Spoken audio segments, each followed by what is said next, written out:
Test, test.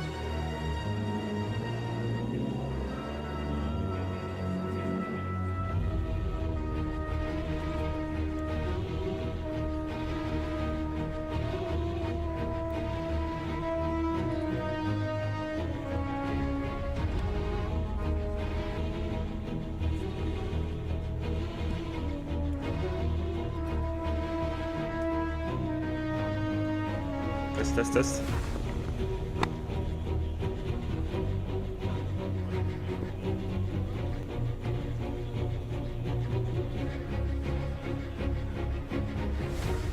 Sounds really bad.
All right, so if you're in the chat, this is the first live stream I'm doing out of Dubai, so appreciate if there's a second viewer.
How is the quality?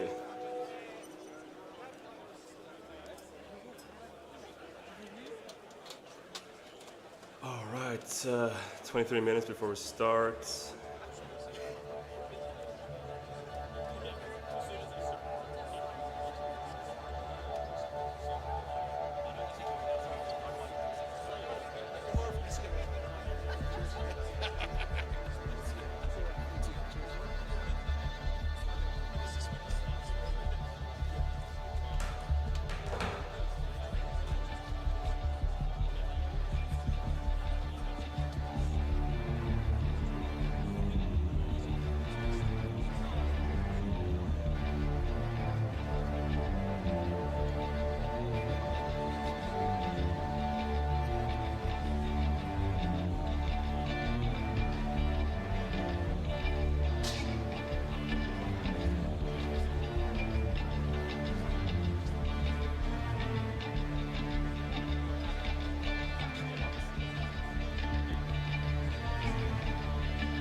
doing this live. I don't even know. This is my first stream. I don't even know if anybody's watching, but we're good. We're live on the Discord community.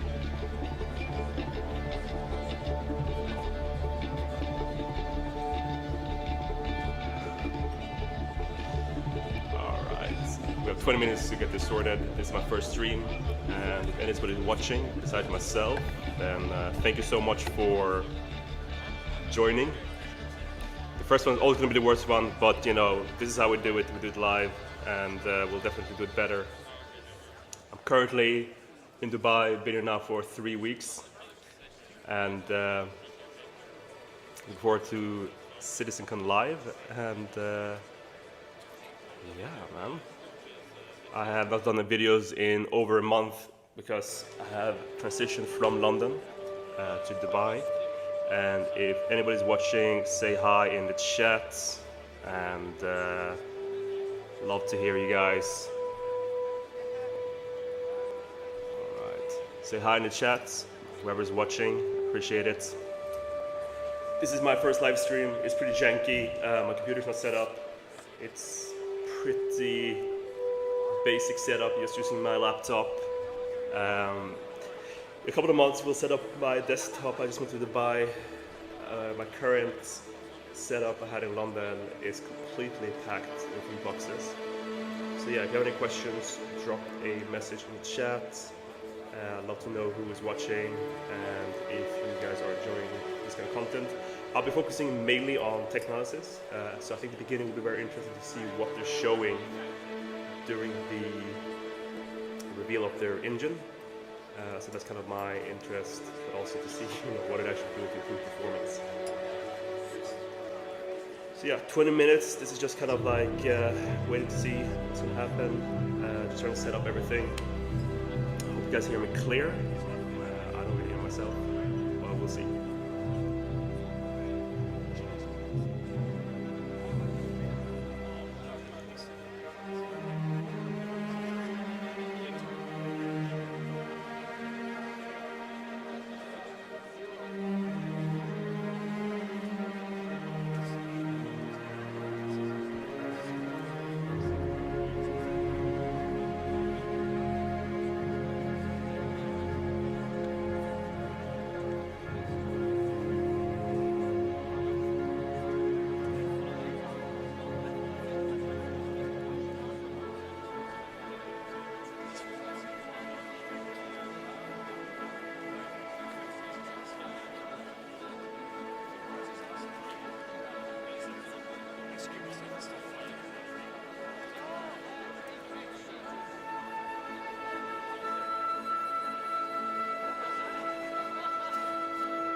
All right, for those who are watching,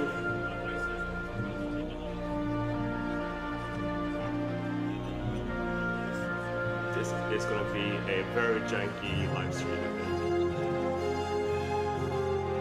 Currently using my laptop, but I see we have another watcher. Say hi, don't be shy, ask me anything.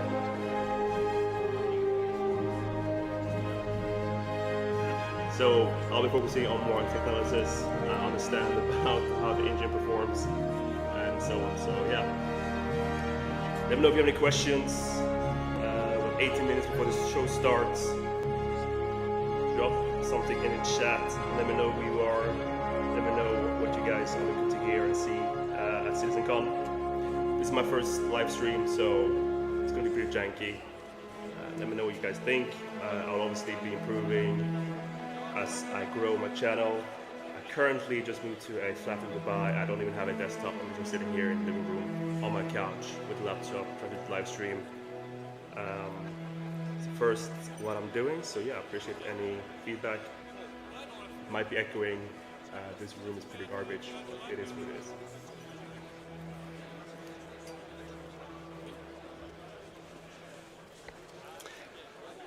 All right, 3 watchers, wow. Let me know ask me anything, man. Like, who's on the other side?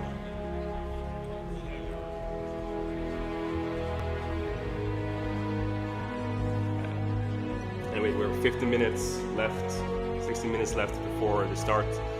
I think I watched pretty much every CitizenCon. What got me excited in Star Citizen was actually, I think it was 2016, 2017, when they showed the Planet Tech of ArcCorp. That kind of just hit me, like when I realized, oh shit, Star Citizen is definitely going to be something special, maybe because what most games do in terms of, or most engines do, are mainly tech demos. Back then, what they showed was they're going to actually create a city-size planet. And since then, I was like, okay, this is definitely the future, definitely innovating, ticking all my boxes of what I think is important when it comes to innovation. And then I kind of did my research on Star Citizen, watched all their CitizenCons, and just see how the game progressed from being a concept to what it is now. And I think more and more companies will follow suit, and ultimately success of Star Citizen will anchor what successful games look like in the future. So yeah, that's what I think in general. And I think when you're innovating, things are going to take time. I think the biggest criticism Star Citizen has is it just takes so long. And the reality is, of course, it takes long when you have to innovate every single quarter. And yeah, keen to see what they have in store. So the first session seems to be engine related. They're probably going to flex their tech. Looking forward to that. Love to see what other innovations they're doing. So yeah, I see now 3 people watching, was 5 before. Drop some comments. I don't want this to be just me talking. I'd love to answer questions you have. As you guys know, I'm game day and I focus predominantly on tech in terms of how Star Citizen run on different hardware, how to optimize your hardware, how to get the best performance out of your system when you're playing a game like Star Citizen. I've been OKing for so many years now, and I decided to start this channel to provide my expertise on how to improve performance. Yeah, so for those who know who I am, say hi. Don't be shy. We have 2 watchers. Well, the show hasn't started yet. We'll start soon. Alright. We are live, and this is the first live stream. So definitely be a little bit janky. Let me know how the audio is. Volume is good. Yeah, just give me some feedback. And I'll do my best to make this first live stream worth watching. I don't have any fancy video setup. I'm using my laptop to stream. All my computer hardware is a cruise ship to Dubai, delivered. So much sharing this whole setup. Yeah. So one watcher is this. Oh, what is this? Who is this? Who is watching?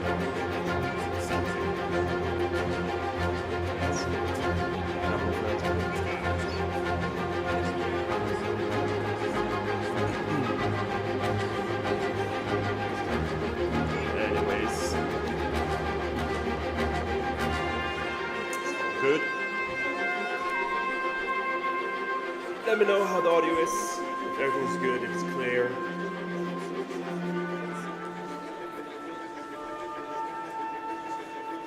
Yeah,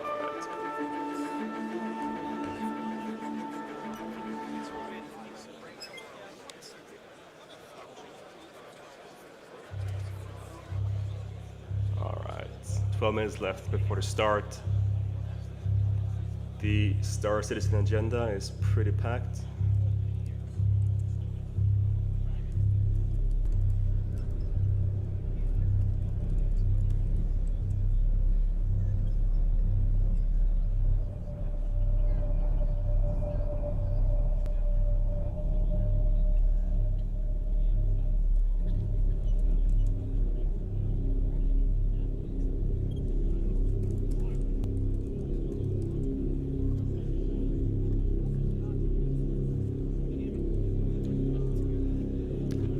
Let me know how the audio is.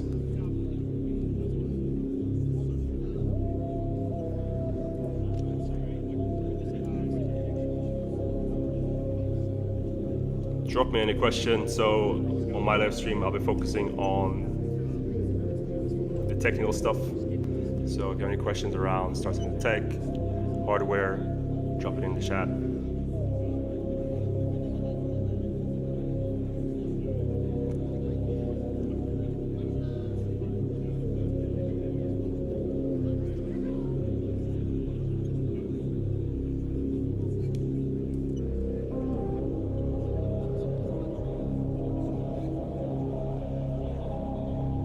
So yeah, 12 minutes left. So as a reminder, I'm going to start with a Brave New World. And it seems to be very focused on the engine, so I'd love to see what they're innovating on there. It's going to last 2 hours, and we have 10 minutes left, so that's probably going to kick off like a 30-minute chat with Jared, just talking about hyping up the show. The first 30 minutes probably will be very like a slow burner.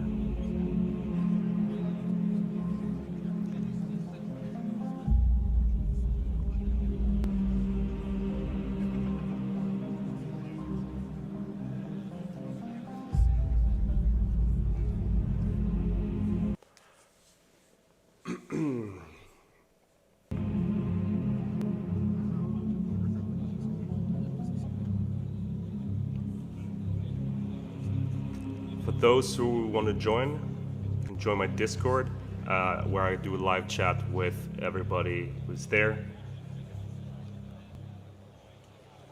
Let's see, someone live.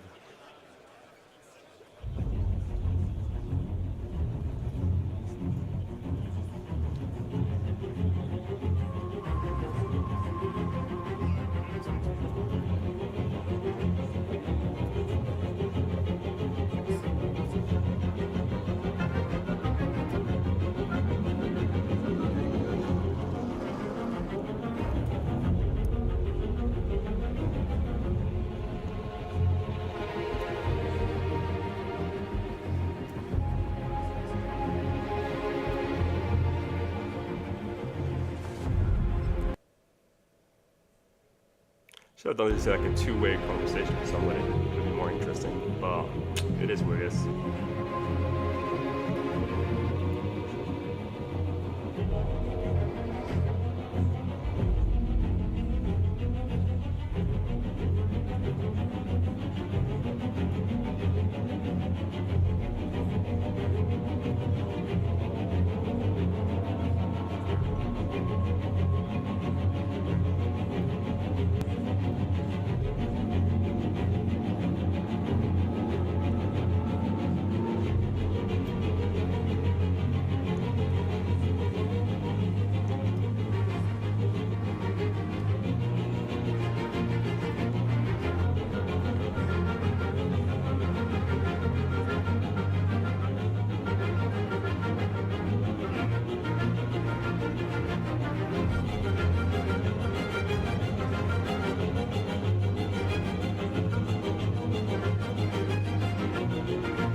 Let me know how the quality is.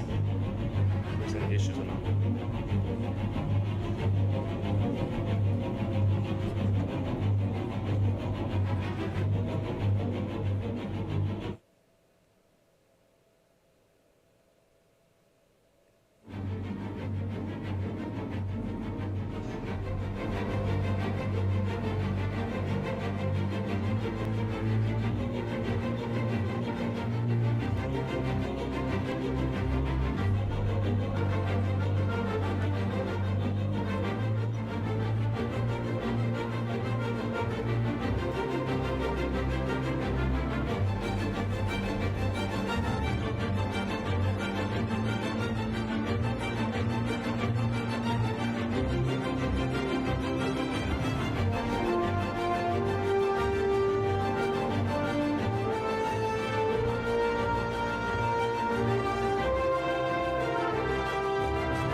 Five minutes left. Let's go.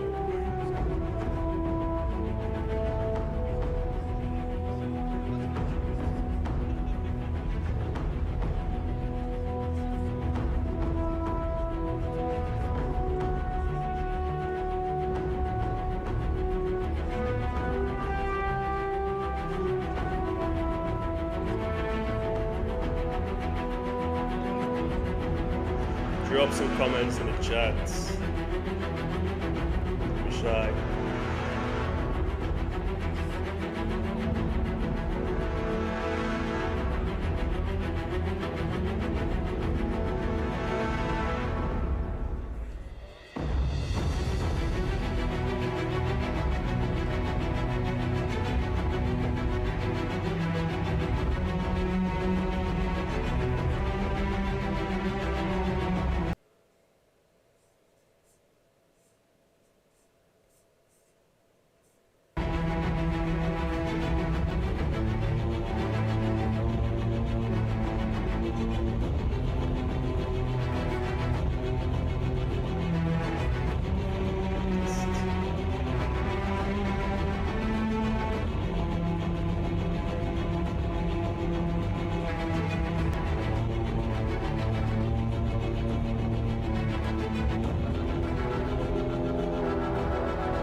People watching.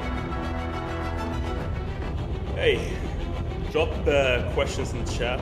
Love to answer any technical questions, whether it's hardware, PC, whatever you guys want to ask about. Actually, let me write it in the. Let's see here. If I can.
yo, 3 guys are watching. I know I'm one of them, so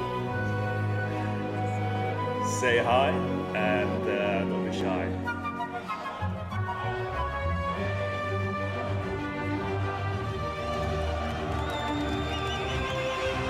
This is my first live stream. It's gonna be a bit janky. I don't have my desktop set up correctly, so we're just gonna do it the way we do it.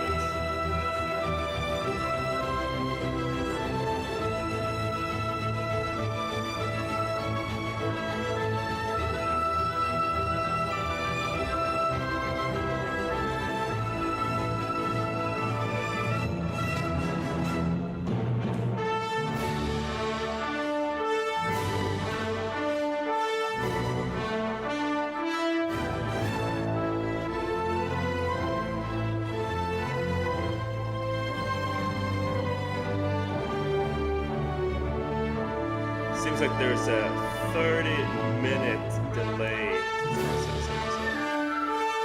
Just delayed 30 minutes. So I'm gonna put a pause here. We'll come back in a second, but yeah, 30 minutes is a long time. We're just sitting here waiting for the timer. Just pause for a bit, and I'll be back. But yeah, this is my first live stream. I'll still be live, but I'm just watching a ticket road now. So yeah, definitely go back a bit. I'll thank everyone for watching, and we'll go live. All right, first comment here. Back in 30 minutes. Yep.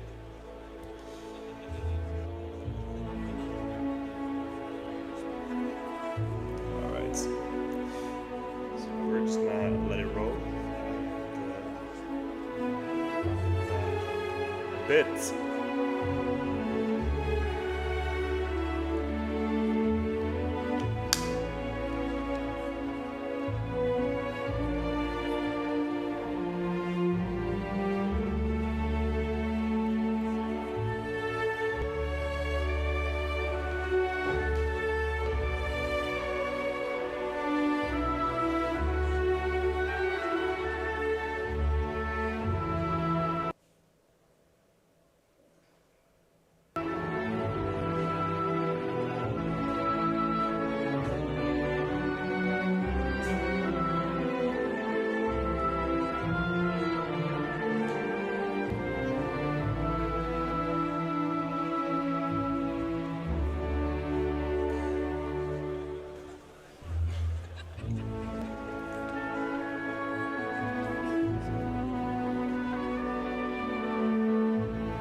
Hi, everybody.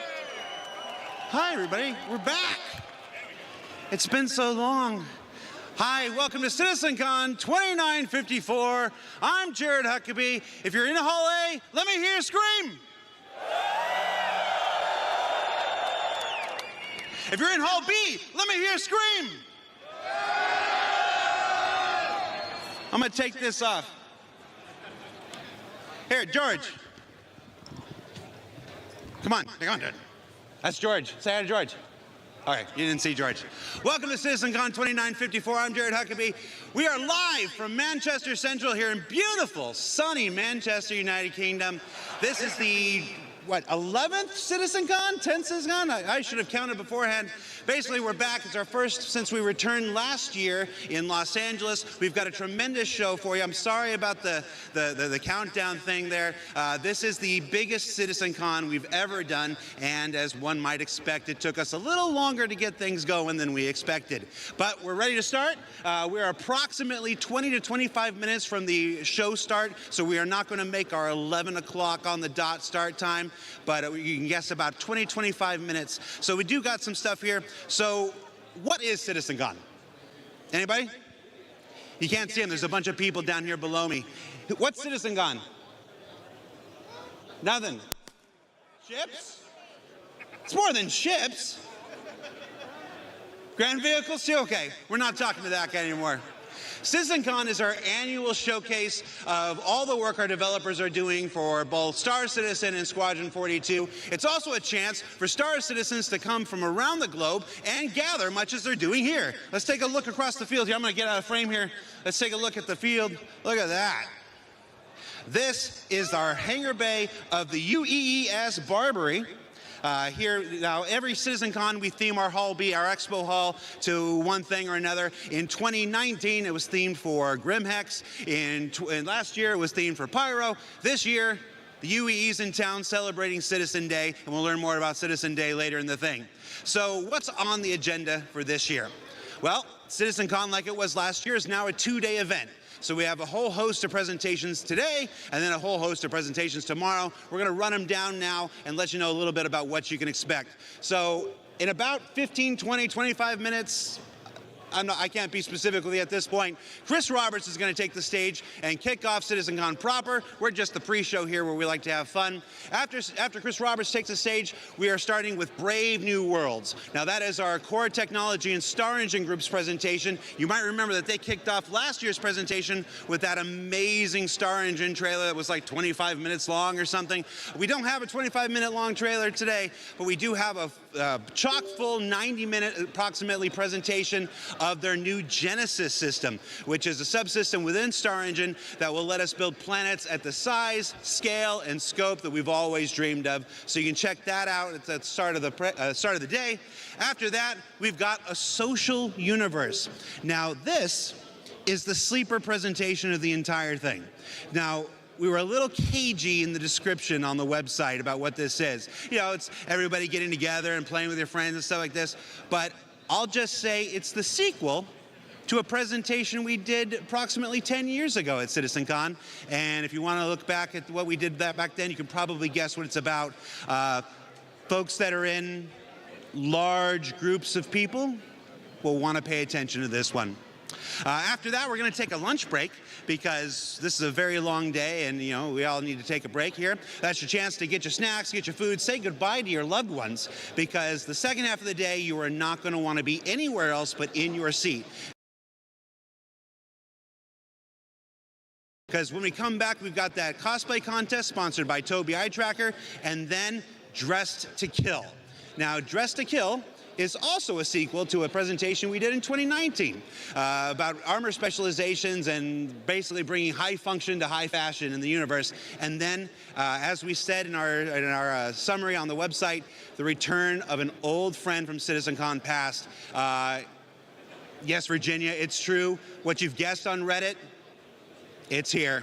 And then finally, Beyond Pyro, where I promised on SCL just a few short weeks ago that there's no 4.0 content at CitizenCon. Well, guess what? There's no 4.0 content at CitizenCon. We're all beyond 4.0 this year.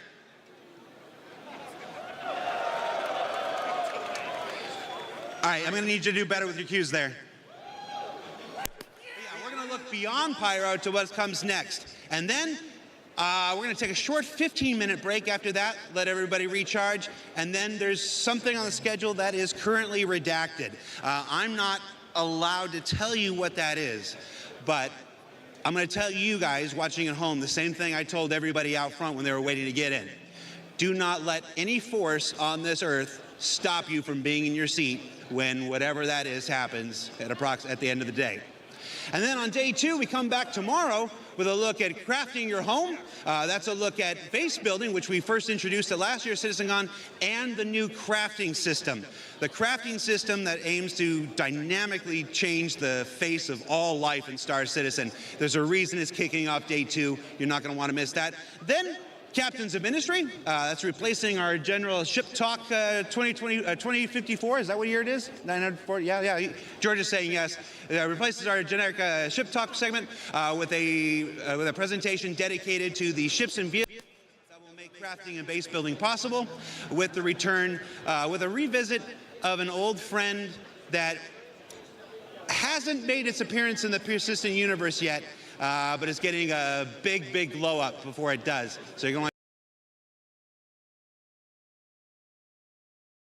check that out.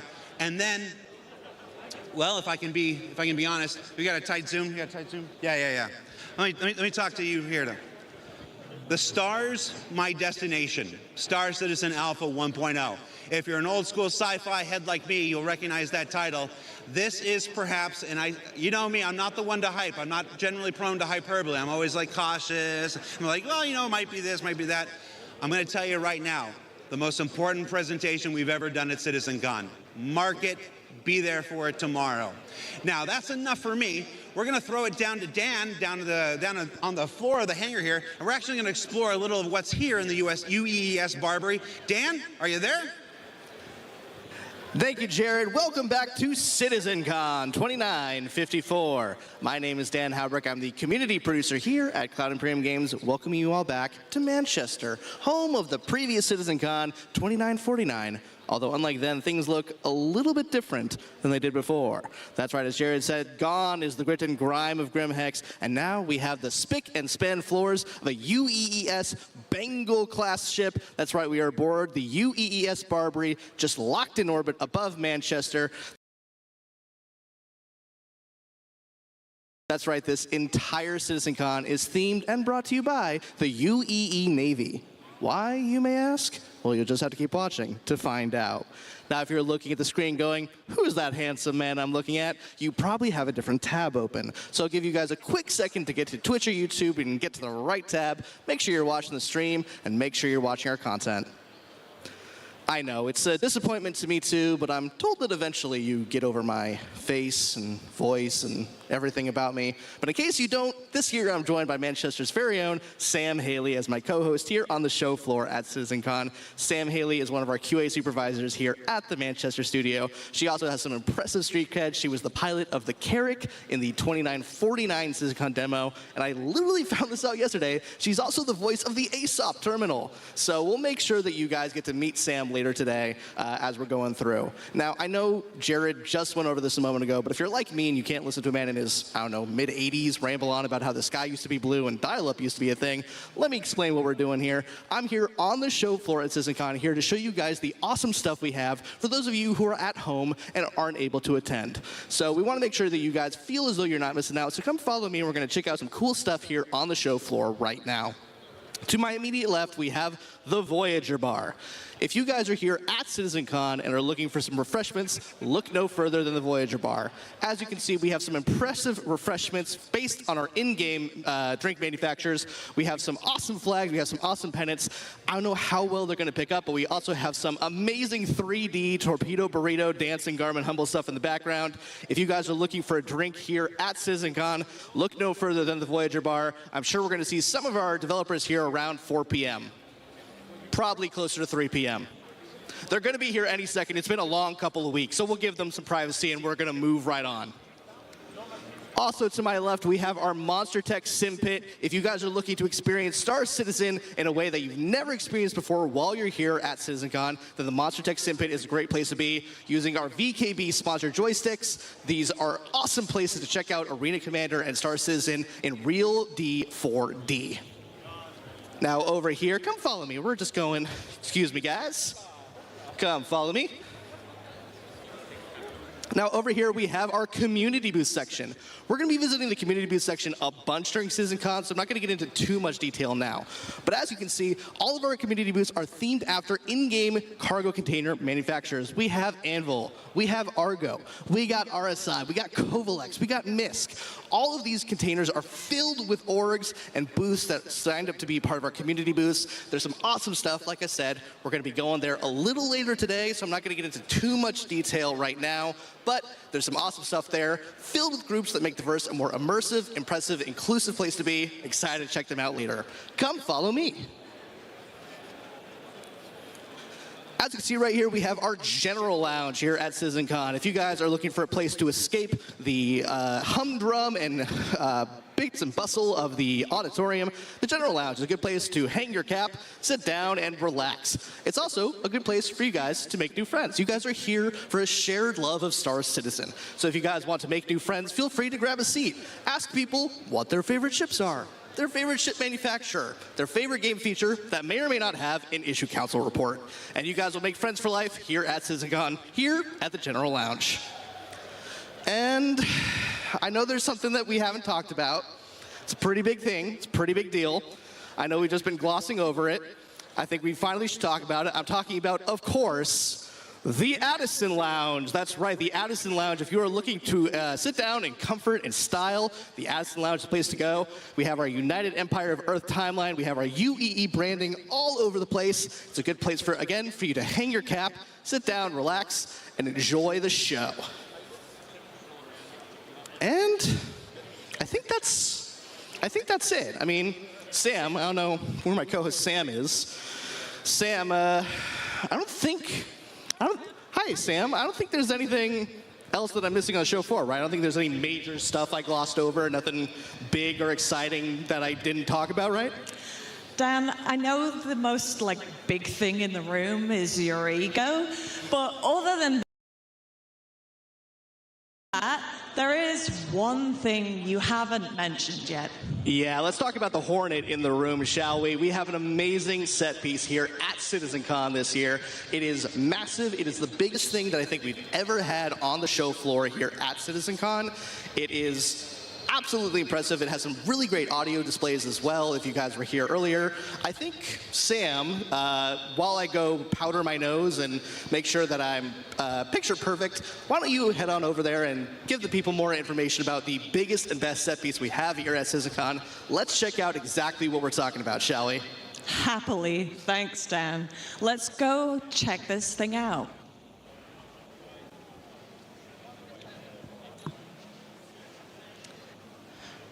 So, as you guys can see, we have a near life-size replica of the Hornet F7A Mark II.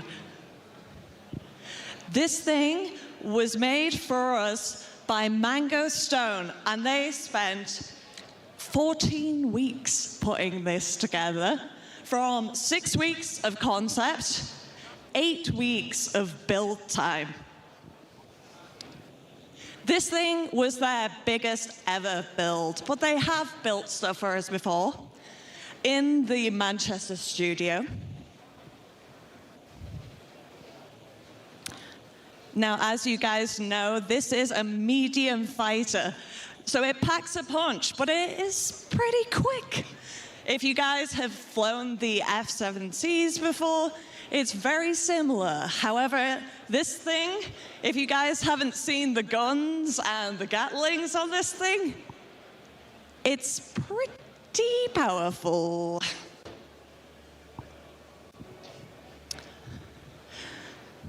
Well, yes, this is my now second favorite Anvil ship, dare I say it. And, you know, I haven't got to drop my cred yet, have I? Let's just... Your vehicle has been delivered to the following location. Yeah? Did I sound like me? Yeah? Good, good. Yeah, it has been delivered right here to Manchester, 200 miles away from Brighton, by our amazing guys at Mango Stone. This thing was built with a huge steel spine structure, and there is a platform in the middle, steel platform, that they use to build the top details.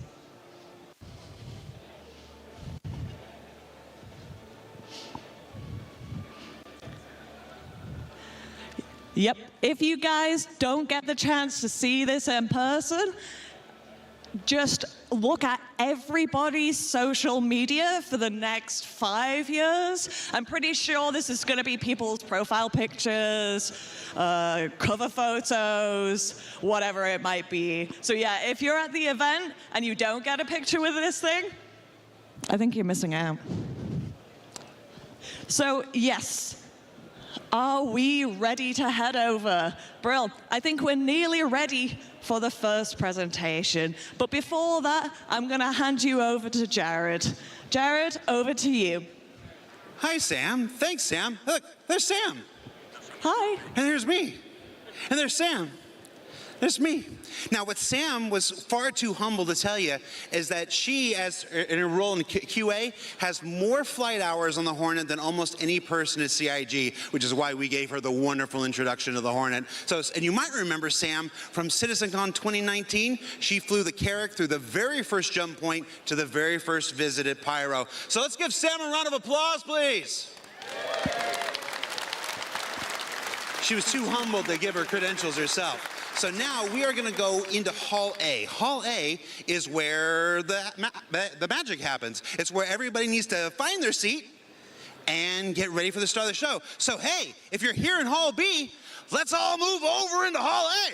Because the sooner we all get in there, the sooner we can start the show. And the less I have to vamp like this. Everybody in Hall A. All right. So look, I'll show you how. Follow me. Do. Hey, what you got? You want to take a picture? Take a picture. All right. Oh, that way. There you go. Hi. Oh, you have a timer on it. I don't got that kind of time, man. Okay. You want to? Here, I'll take the picture. No, I'm a professional. Hold on. Okay. No, let go. Let go. Okay, Let go. yeah. Oh, you got a battery. Yeah. Let go. Yeah. Here, I'll do it. Oh, now you push the button. Yep. There you go. I'm a professional. Ready? Stand over there. Yeah. Hey, I gonna be. Yeah,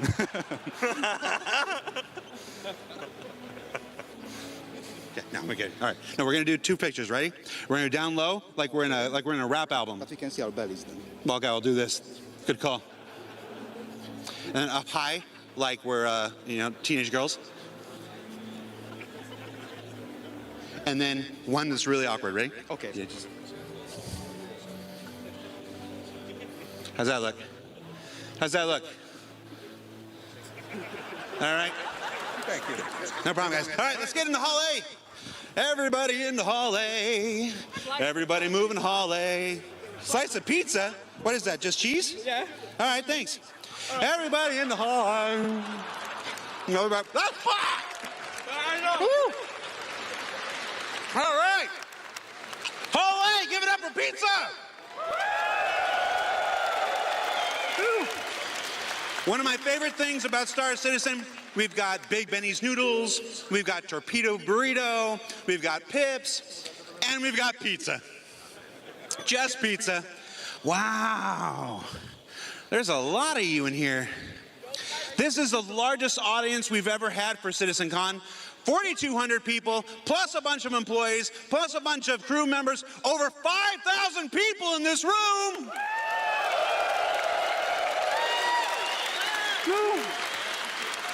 What, are you streaming? No, I'm just videoing. All right, well, hi, Mom. Oh, you're streaming, what are you doing? I'm just recording, mate. Are you just recording? Yeah.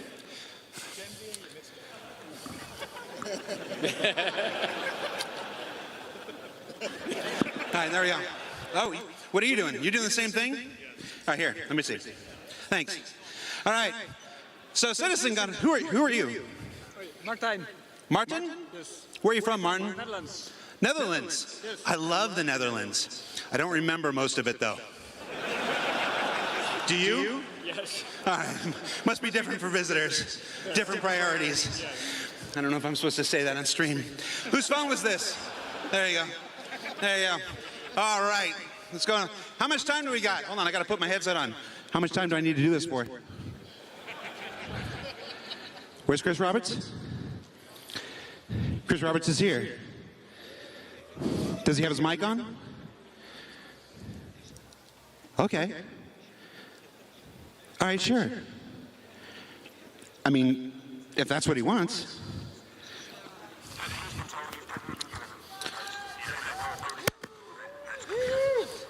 I apologize.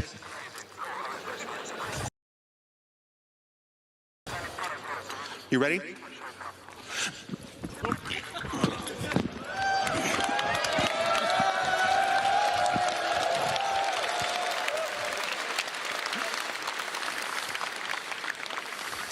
I think I legitimately pulled a hammy.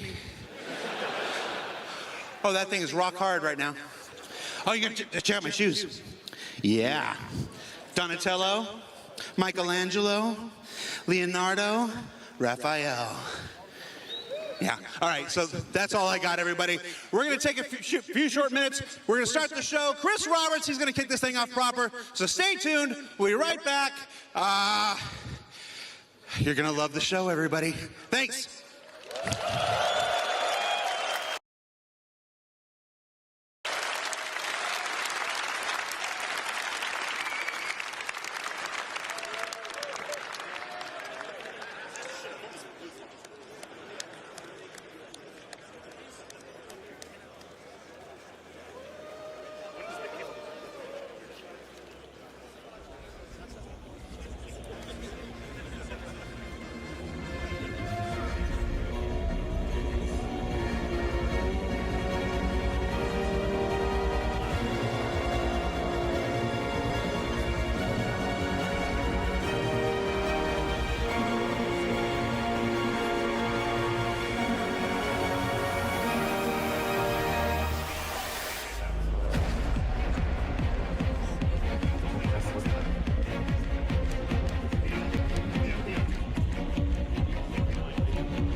CitizenCon 2954.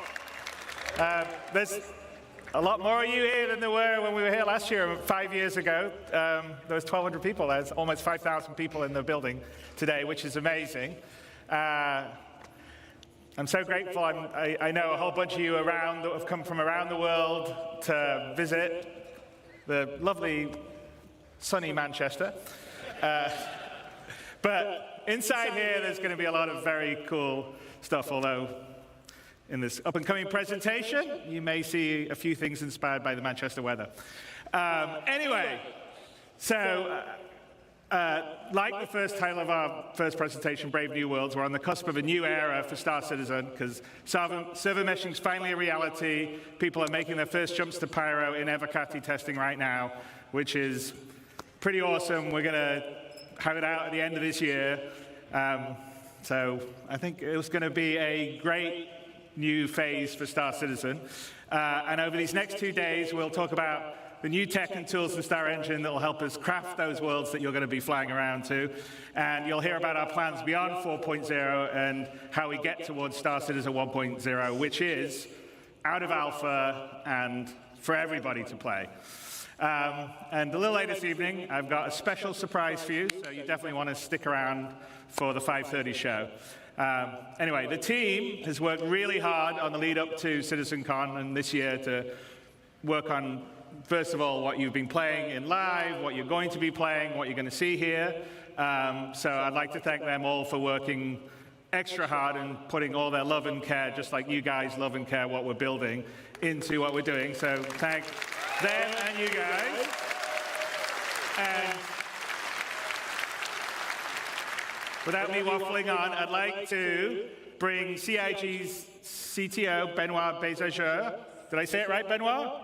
Yeah, okay, good. I'm always bad with French surnames. To the stage to start our journey into the future. Show begin. So let's have a great show.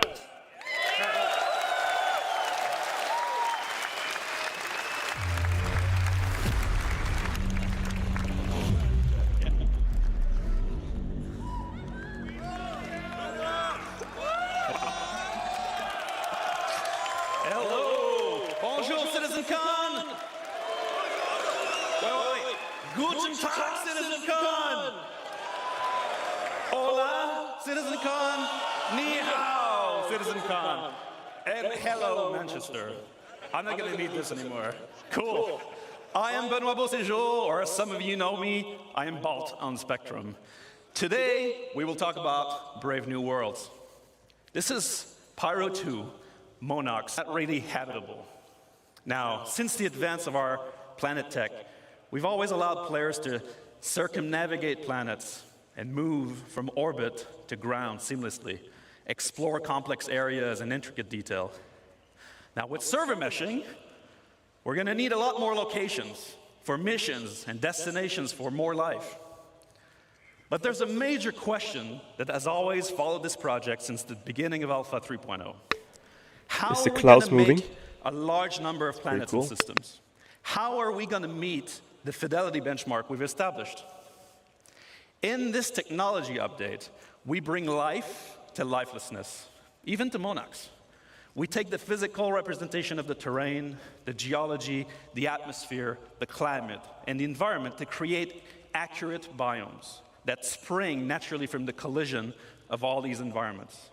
Coherent, denser biomes that follow the laws of nature that we Is the encode planet into rotating, or is the data that we clouds then moving? leverage to place flora and fauna, yes, but also settlements, buildings, alien and human life in a planetary context. This creates worlds that are scientifically plausible, richer in gameplay opportunities. We want you to find adventure just by quantum point. We want you to find actions along your path. For this, we are changing how we made the game. We are scaling how we made the game in all areas. This is not just a Planet Tech update. This is a collection of systems that we call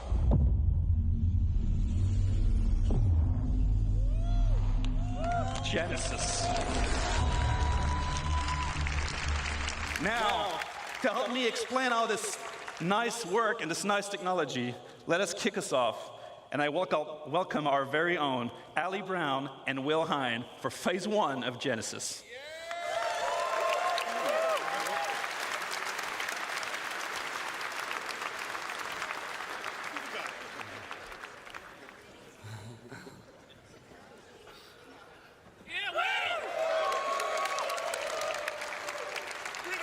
This guy's Hello, the Star smartest guy in Citizens. Star Citizen. Yes, hello, Pretty CitizenCon. Yeah.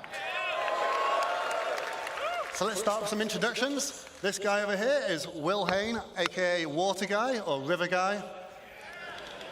And this lovely gentleman is Ali Brown, pusher of pixels extraordinaire. And we're here to tell you about phase 1 of Genesis, which we're entitling The Laws of Nature. And this revolves around the fundamental approach we use to build our planet and is the literal foundation for everything else we're going to talk about in this talk today. Now, it centers on data-driven, physically based rules that we aim to realistically emulate nature and its incredible diversity. Before we dive in a bit deeper, let's just recap on some of the things we already have on our planets. So here you can see our lovely atmosphere and our cloud rendering, which can provide some spectacular views. We have our on-the-fly terrain generation, which is no loading screens in our game, which we're very proud of. And then we have our scattering system that can populate these planets with many different diverse biomes. And we've been setting quality benchmarks for each of these biomes as we come across them one by one. But what we have isn't perfect. This scene on Microtech, it looks great, but it's not getting the same density that you'd expect from a real pine forest. That's one of the things we want to solve. The other, if I take you to the other side of Microtech, you'd be excused if you thought we'd just turned around and looked at a different part of the forest. Why is that?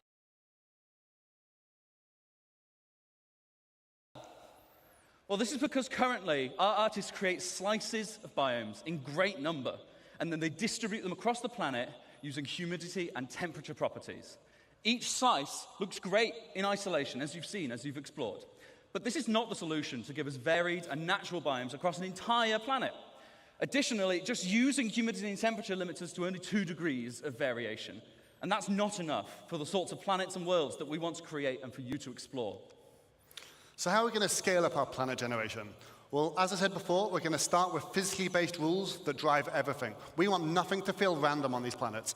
We want no limitations on the number of biomes. We want infinite biomes that are continuously changing across the planets. And we want extreme density, and we want to maintain or exceed all of the quality levels we've set with our existing biomes. And most importantly, we want it to be scalable so that we can really scale up to the level of content that the designers are expecting. And from your perspective, we want you to be able to truly explore and find unique playing opportunities everywhere on our planets. So to start this, we're going to need more data. So if we see here some of our existing data sets on our planets, we have temperature, which we define locally and globally, and humidity, and that's it for now. With Genesis, we add many other data sets, such as the geology type, the soil type, and then we also go for things like the soil depth and the quality and the nutrients, and many other properties all drive this complex data set that we use to build rule sets on that each individual asset can describe how it should work with them. We're going to put something together and show you some demos today using some of the assets that you've already know and love in the PU. Although you might see some new stuff later, we'll save that. What you're going to see is a vertical slice of development. It's very early stages, very work in progress. You might see some bugs, but that means it's only going to get better, so be excited.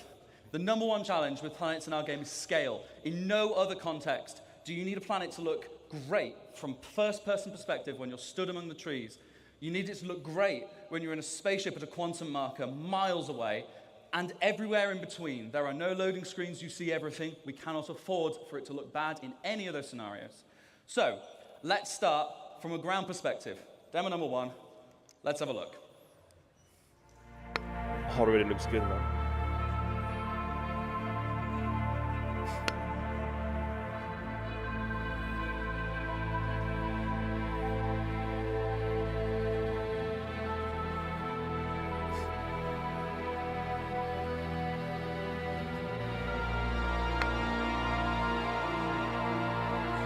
Pretty dense forest. I think this is the densest forest I've seen in Star Citizen. The ambient occlusion on the vegetation is pretty good.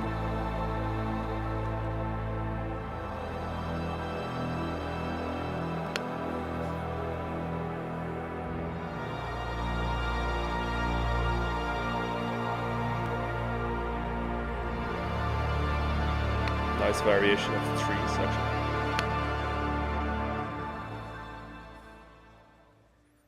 So, how do we make that? Thank you, thank you. So, let's talk about first what's underneath it all. The ground! So, in our previous terrain shader, we just switched between different ground textures depending on climate and didn't really consider the unique properties of each type. Now, the terrain shader is based around 4 layers. We always first consider bedrock at the bottom of it all. Then where appropriate, we add layers of soil of different types. We then add debris where appropriate, whether it be pine needles, dead leaves, etc. And then when it gets cold, we add snow. Each of these layers has unique shading properties and unique transitions between them. Because we do this all in one shader, we're able to achieve that as well as being performant. We can also use things like water saturation to darken and tint the soil and other properties to make it look more realistic. But that's not what filled most of the screen in that demo. That's the vegetation. Like what Ali said, we want to emulate the laws of nature. So in Genesis, we have rule sets for every asset that tells it how to respond to our rich data, whether it be soil type, water availability, temperature, geology, or whatever. We assess the viability and the vitality of each asset and compare them to decide what is likely to spawn in a natural environment. This automatically creates the cohesive environments that you saw in that clip. Not handcrafted anymore. No one has told those ferns and those pines to be like that. They each want to be like that. And that's what we're doing, multiple assets coming together to create a unique microbiome. What about trees then? Same thing. They have a larger requirement for space. They have a larger requirement for nutrients. That's how you see the distribution, and it's how it all works. Let's meet the flora that came together to make that forest, and have a look at some of their properties. Now, just to note, they are all going to look quite similar because we've already seen them in the same place, so they must be similar. So, building blocks, like grass and common grass, medium amounts of sunlight. We had ferns, see as a much lower requirement for sunlight. We had salix bushes forming our undergrowth. And we had pines, of course, and multiple variations of pines. Diversity is driven by competition.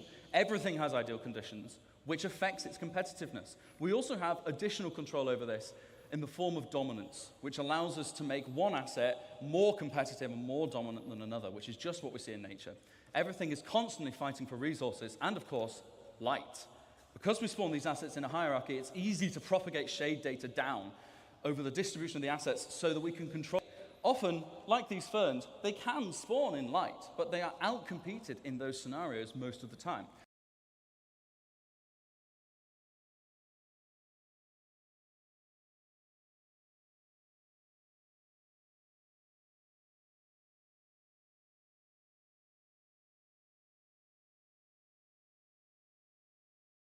So you will see a rogue fern, or a place where there's no seeds for a specific asset, you might start to get this coming in.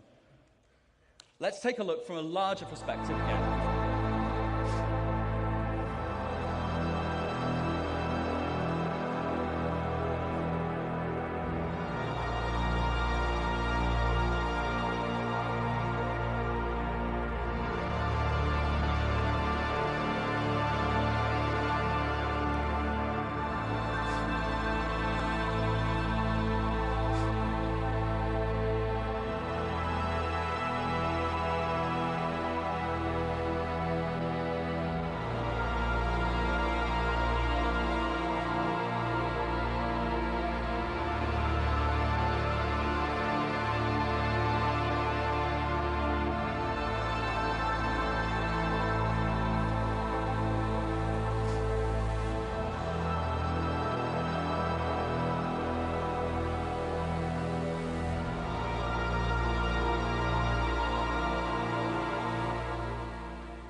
So to take you through some of the things we saw in that clip, let's talk about rocks first. So anyone that's done a lot of ground driving and ground vehicles might have seen that our rocks sometimes feel a little bit randomly scattered, and it can be quite an obstacle sometimes. So in this clip, you saw that the rocks are no longer randomly scattered, and they're now placed based on physically based rule sets. And this logical grouping is achieved via erosion simulations, which we run offline to build localized data maps. And they describe the size of the aggregate and rocks and the density and where they should naturally form. And that means we get things like these natural clusters of boulders at the forest edge underneath the cliffside. And on that note, you might have noticed that the cliffs have been dramatically improved in how they shade. We also see things like the natural clumping of vegetation caused by seed dispersal. This is controlled per species, so we can get better emulation of their unique growth patterns and create a much more realistic environment. And we also calculate the slope aspect, which is the exposure to vegetation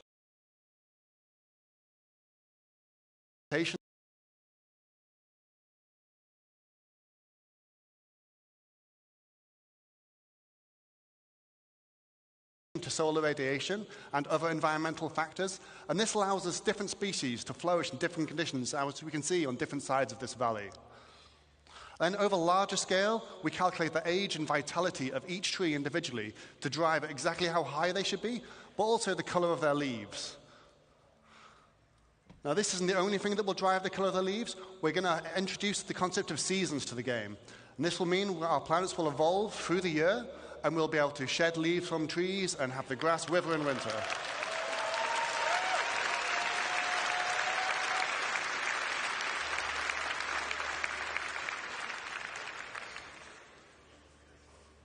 So as you're starting to see, all these rules, all this data, it's all coming together to create what we call truly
just like in real life. Oh, thank you. Just like in real life, our areas should vary, even by traveling a few kilometers. If you get in a helicopter and fly over the Alps, it all looks a bit snowy, but when you look closer, it's constantly changing. And we're now able to accurately represent that with our changing data. Another very important factor to mention is the distant look. In this screenshot, you don't see a single tree, and yet the terrain is still green. We previously did that with artist-made lookup tables that told the planet what color to be at what position. But that wasn't going to work with all our new data and our far more complex spawning. Now we have a systemic solution. The planet shader is able to intelligently evaluate what's going to spawn there using the same rule sets that cause the assets to spawn there when you get there. That means we can sample the sort of color that is going to project onto the orbital view and use it. We get a far better accuracy from the result. Together, by creating rules and authoring data that works, we create a continuously varying planet that sets the scene for the incredible exploration gameplay I know you guys are going to have. But how have we done this without compromising on performance? So yeah, with all this new data sets and these physically based spawning rules, you're probably wondering, how is this going to handle in your CPU? We don't want to melt anyone's CPU, so we've redesigned all of this tech to work much more efficiently than before, and now it can run on many cores. This allows it to be run perfectly well on both the CPU and the GPU. So we've redesigned our framework so that we can run it at both and swap between them freely. Now, the benefit of this is we can do things like, first off, move the terrain system to the GPU, and we've now done that to get some incredible performance improvements, but we then also cache the results in something we call a virtual terrain texture. I'll just give you a quick demo of this now. This is now vastly faster than the previous system, but it also allows us to generate the terrain in much higher resolution, which means all the popping you can see on the mountains as we're approaching, all of that should be completely eliminated on the right-hand side of the screen.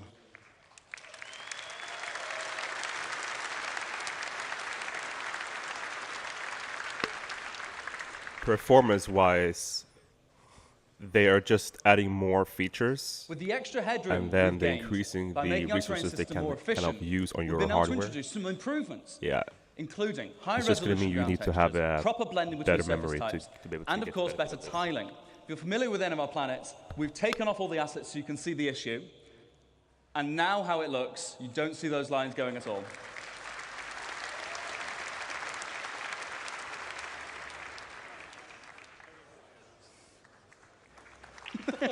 It's like, oh, we can use more cores, but that means also your memory subsystem needs to be better.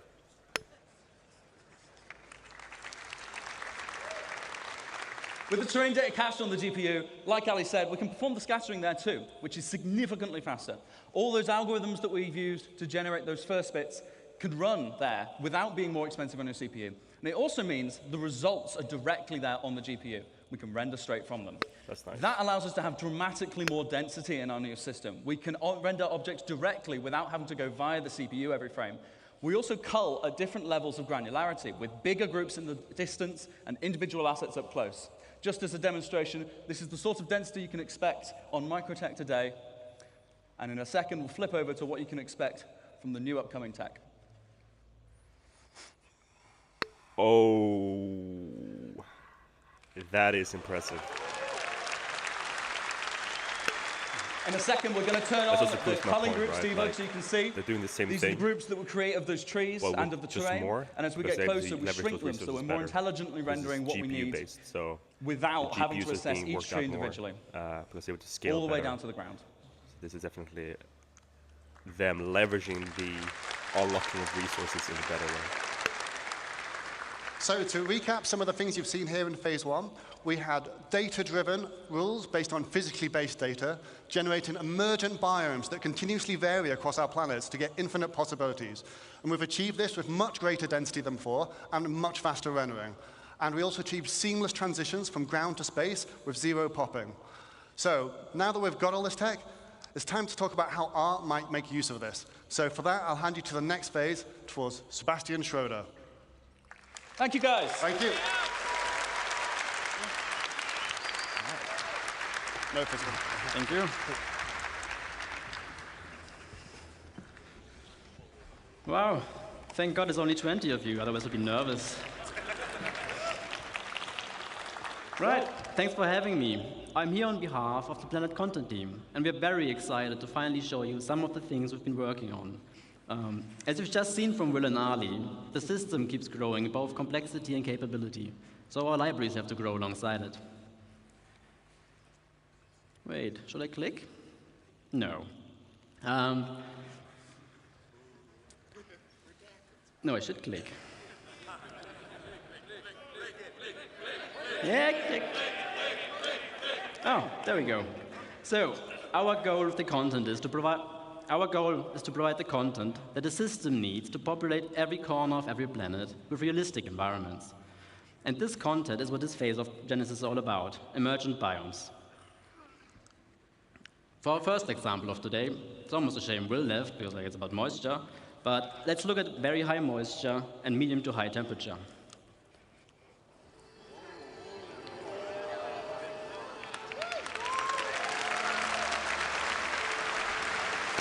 This is like crisis level on a planet. This is insane. This is literally the crisis on a freaking planet. It's pretty impressive. Damn, this is like Red Dead Redemption, but like on a planet. Like, it's funny how people say, "Oh, use Unreal Engine 5 and everything." Like, people don't get it. Like, this is way more impressive than Unreal Engine 5 is doing. No joke. I look at those shadows as well. Those can be like squid-based shadows.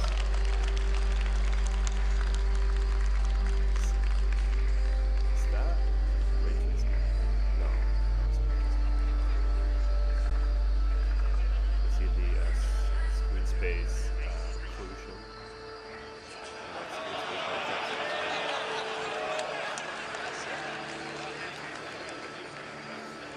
Classic. Shout out to Star Wars right there.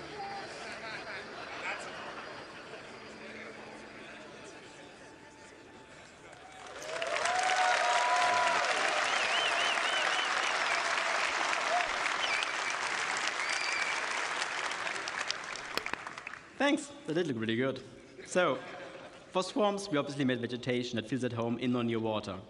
But before we dive in, allow me to give you a quick primer on our approach to authoring plants. Most species can survive in a fairly wide range of climate conditions, but will only thrive if the conditions are ideal. To support this concept, we author our vegetation assets to describe the full growth cycle of a species. If the conditions aren't ideal, they may not grow to full maturity or look their best, but the species can still exist. So let's have a closer look. For the water's edge, we made plants like this Alternatera and the iris. We also need the aquatic ones to float on the water surface, like the water lily or the pickerel weed. This willow and the one after, a Chinese tallow tree, While comfortable near water, we can also use to replace some of the more aged assets used to seeing elsewhere in the game. The last one, it's taking a bit longer now, but the last one, I'm gonna wait. The last one you may not see used much in other biomes, but it's a very iconic one for the swamp, the bald cypress.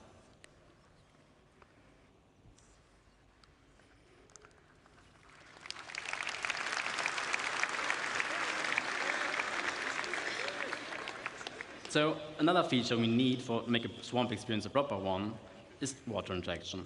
Over the last year or two, a lot of work has gone into improving the way our water reacts and renders. So naturally, we wanted to make a biome that highlights those advances. Let's have a brief look at what it's like being inside the swamp.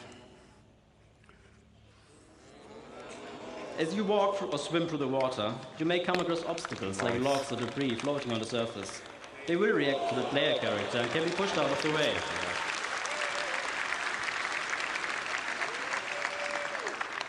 We were also pleasantly surprised when we first saw how the water simulation systemically affects assets floating on the water surface, making for some really immersive moments. Standard of what they want to achieve is just on a different level.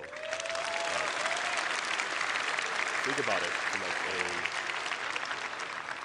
computer development Now, before I get to our perspective, second Chris use case of Roberts the day, is equivalent a quick to what disclaimer. SpaceX Obviously, all the things we're seeing here today we're still Right. actively working on, Like, but this Chris one in Roberts is particular, venturing it's a into bit new early in the process. territories that So no let's have a look other at extreme game oxygen density developer next. has ever With the done data before. saying we should have high rainfall like and what sunlight Elon year Musk round, is doing. it's the perfect condition for our Those next things biome to must way, appear. way more cooler to actually send rockets to space, or from like a technical perspective. So Robert,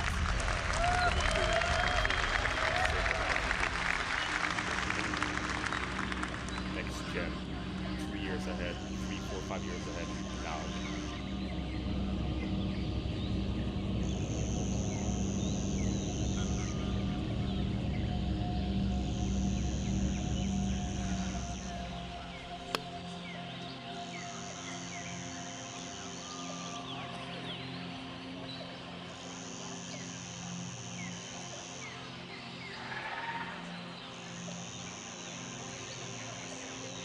Most games can't even like achieve this in like a controlled environment that their artists are developing.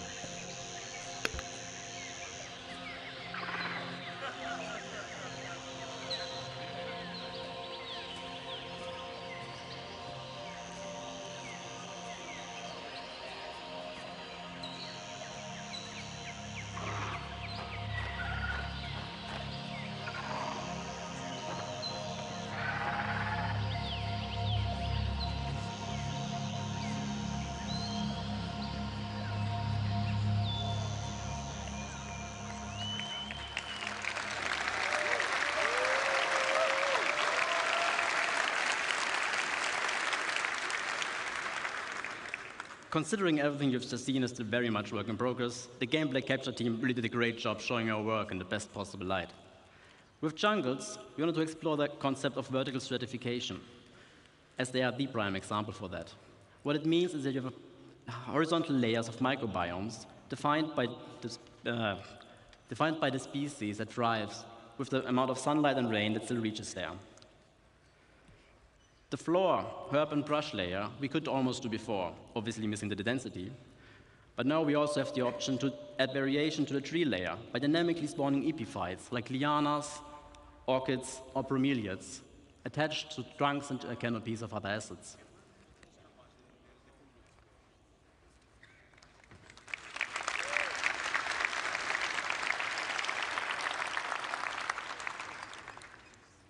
With this and improved density is what will finally allow us to make convincing jungles.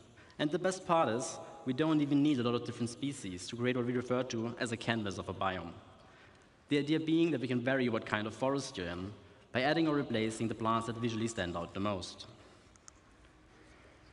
Now, to get us started on our certification, we made epiphytes like the Epiprenum and the bromeliad, including a potted version for your hab. Then obviously you need jungles for lianas for a jungle. And we also made the grias, which add character to the herb and tree layer. For tall trees, we decided on a fairly generic rubber tree, as its different growth stages serve as a nice foundation for all height levels. And that's pretty much it, what we need to make a pretty good base for jungle.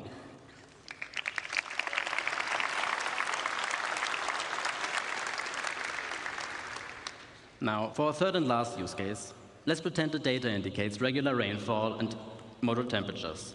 This climate would support a lot of different forests, but we also want to use this opportunity to explore extreme scale. And they're just really cool.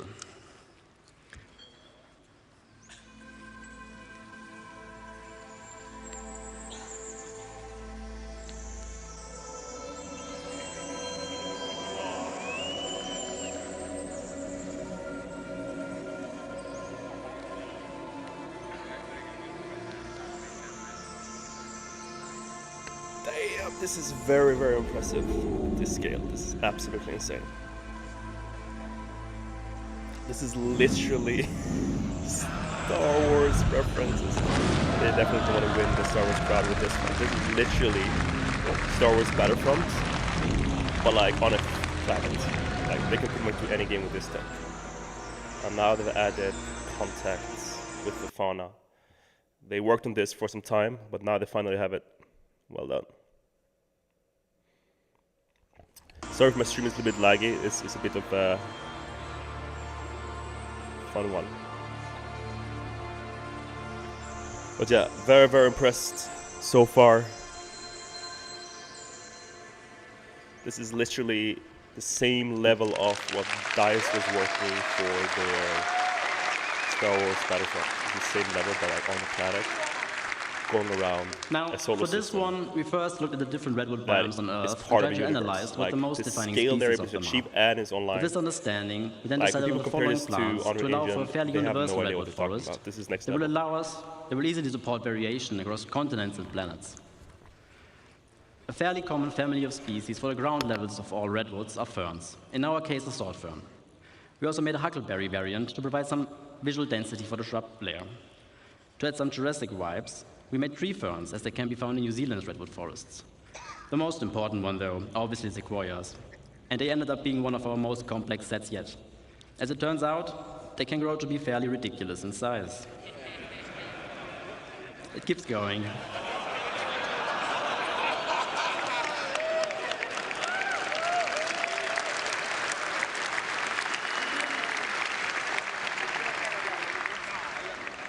Now, one thing our game's foliage is sorely missing is the ability to properly react to what's happening around it.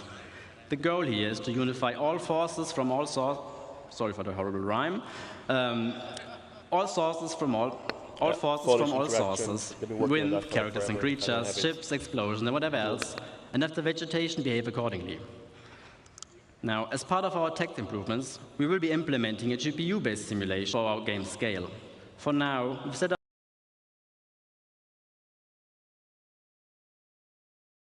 the ferns with our existing CPU-based one to better visualize what it will feel like to walk amongst those giants. Also, with the biomes on our planets now being defined by where an individual object wants to appear, you can expect a lot more happy accidents by having species invade different locally biomes, rendered. making for some unique locations. It's only what you see, and then surely someone else will see a different kind of interaction, but it doesn't really matter.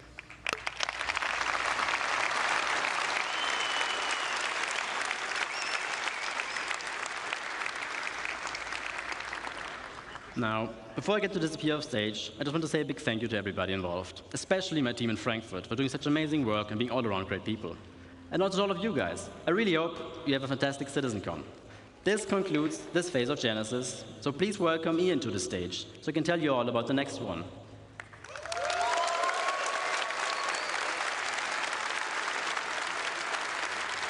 Overall, what we saw there was definitely next level across the board. Like, Thank you. and Hello, with this new tech, CitizenCon. to just pump out new planets. And all we need to work on is what are the assets right. they want to generate. Those new planets and procedurally. biomes were pretty, right? But it's time from phase-free civilization to give you some stuff to do. So, let's talk about location density. We've emulated nature as well as we can to make sure our planets are physically based and realistic, and our biomes are emergent. But it's time to start populating the verse, because where there's people, there are their lives and the structures they build. So it makes sense that whenever you go and explore these planets, that you find their lives. And what's even more important is that when we make these structures, that they use and they follow the same rules as our biomes, such as the jungles and the swamps. But before we continue, let's first take stock as to where we are now. At the moment in the verse, we have these custom, beautifully made locations, such as Ghost Hollow, we've got our distribution centers, or even just some outposts. And these have all been handcrafted by our designers and artists to hit that benchmark. And they've been working directly on the planet. However, going forward, this doesn't really scale with how we want to go forward with the game. Server meshing is about to arrive, and we're going to have a way higher player count. So those 73 bunkers across Stanton just won't cut it. But in general, it's also pretty barren. There's not much for you to explore and find stuff out there. So there's no exploration gameplay. You haven't really put your character to use for the way that you should. So this means we need to go bigger, which means we need to change our workflow. And with any workflow means we need to first establish a new benchmark. So with our new benchmark, we are ensuring quality and improve on our previous work and make it even better. And any location that you'll find needs to have its own unique personality and no repetition. We don't want you to find the same location twice. This also means that this is your exploration and your findings. So when you go out there and explore with your Carrack or with your Corsair, is that whatever you find, you can share with your orgs or with your friends. As for that density, if you fly down to the planet, we want you to find something, let's say, every 100 clicks. But also improve the mission experience. So when you stay more on the planet, you're more immersed, and you go from location to location. Just keep going. So going forward, we are modularizing all our existing locations and assets. And we're basically making a library of buildings and layouts that we'll be using to no longer work directly on the planet. The neat thing, all these modules and assets can be iterated upon and tested right in the editor for all the designers and artists to ensure fun gameplay and interactive sandbox activity, and also make sure all the mission stuff is there. Basically, we're building a toolkit. So let's look at some of the things that we need to keep in mind as we are making that toolkit. First and foremost, we've got our art style and branding. We've got things like Frontier for our settlements. We've got high-tech for the emergency shelters, but also utilitarian, like our bunkers and distribution centers. The richer the data, the richer these locations will be. Secondly, they all have a function. We've got mining for our mining outposts, farming for the farmsteads, or just places where people live. The function of the place will define the way the place looks as well, and its form. And last but not least, the people as well, the faction and their loadouts. We've got lawful people, like the new Citizens for Prosperity in Pyro, unlawful, such as Xenofred, and sometimes not even no one. And the place needs to look a bit, derelict.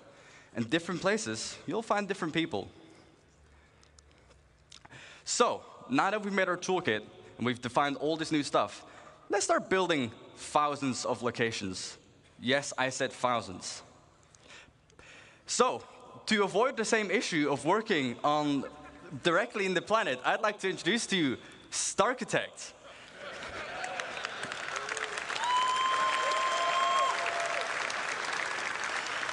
What Starchitect allows us to do is directly on a planetary scale scatter all these new libraries and modules and assets and no longer work directly on the planet.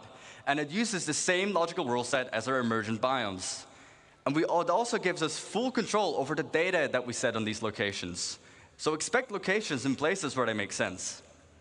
Let's kind of look at all this new Genesis data and all these new libraries and chuck it into Starchitect and see what it gives us. As you can see, we're now able to make full-size locations, and they will look completely different based on where you'd find them. The layouts are controlled by the roles,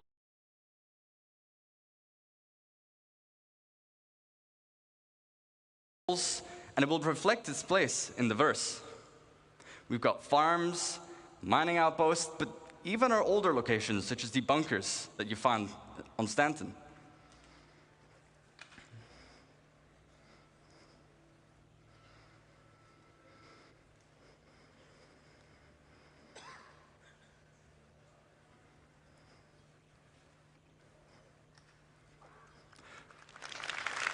Now they just need to make more assets to increase variation.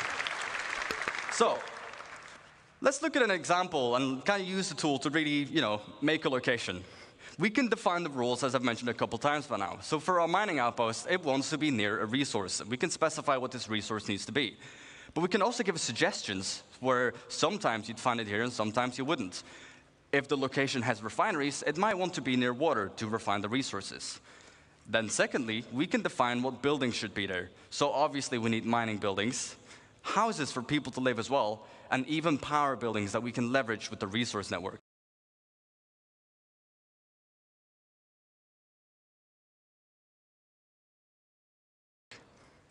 Starchitect will intelligently figure out where to place these and what needs to be at the location. Next up, farms. Its rules, well, temperature. Not every plant can live in every temperature, but the same with soil type. Only certain plants can be in certain grounds. And then we can query the seed map to determine what plants you would find there. What are the harvestables? As for the targets, again, farm buildings, obviously, power buildings, houses, but even animals, such as our beloved quasi-grazers. And last but not least, derelict ships. We've got these all over the place currently.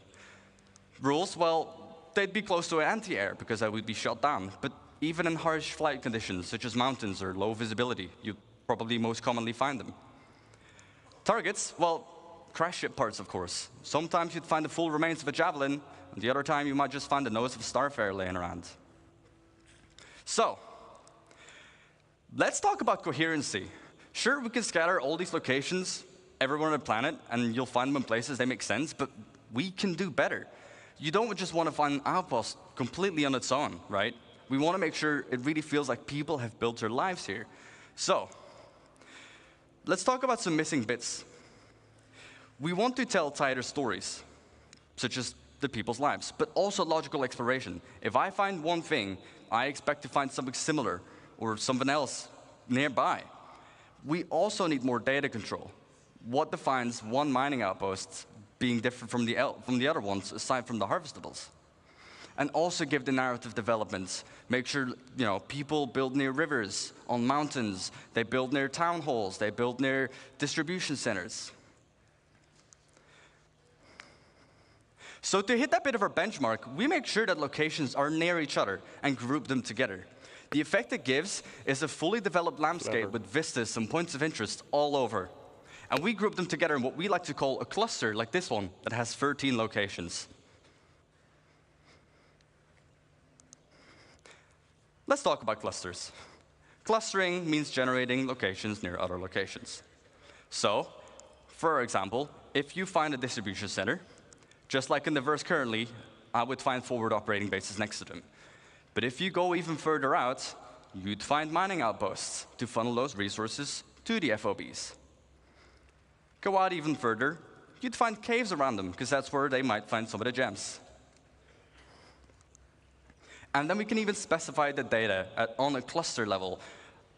All of the factions that live at this whole cluster, any mining outpost, that would be the same people, but also what commodities they sell, to find on what resource you'd find. So let's look at an example of the clusters. We have our mining cluster. Again, we can define what rules we should have. Rules, well, near a resource, just like our mining outpost, but also it needs to be on a lawful planet. We can target on a planetary scale where they would need to be. They need protection. As for the targets, well, caves, mining outposts, but even trade posts. Let's go to the other side of the spectrum. Before I do so, I forgot data. We can, on a cluster level, specify, again, what mineral commodities, but also what harvestable types you'd find are in that region. Now let's look at the other side of the spectrum, an unlawful cluster. What rules? Well, they need to be far away from any other cluster, because they want to be isolated and do their evil deeds on their own. And also on an unlawful planet, such as somewhere in the Pyros system. For the targets, outlaw outposts, crash ships, because they would shoot them down, and also ruins from just places they just completely overrun. The data on this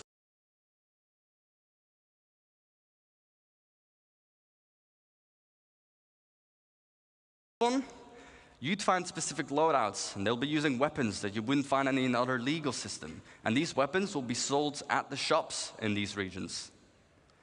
So, now that we have a cluster, let's go even bigger. Just like our locations, we can put clusters near other clusters, and we group them together.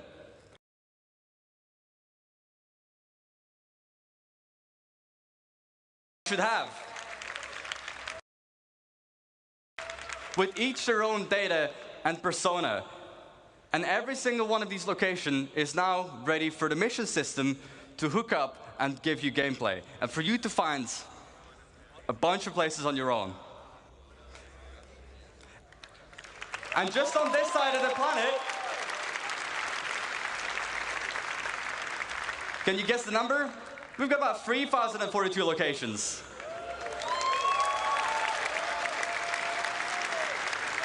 And again, this means as architects, we're just able to, on a planetary scale, just define how many locations. Great procedural technology. We need, what you'd find there, and to just give that full identity.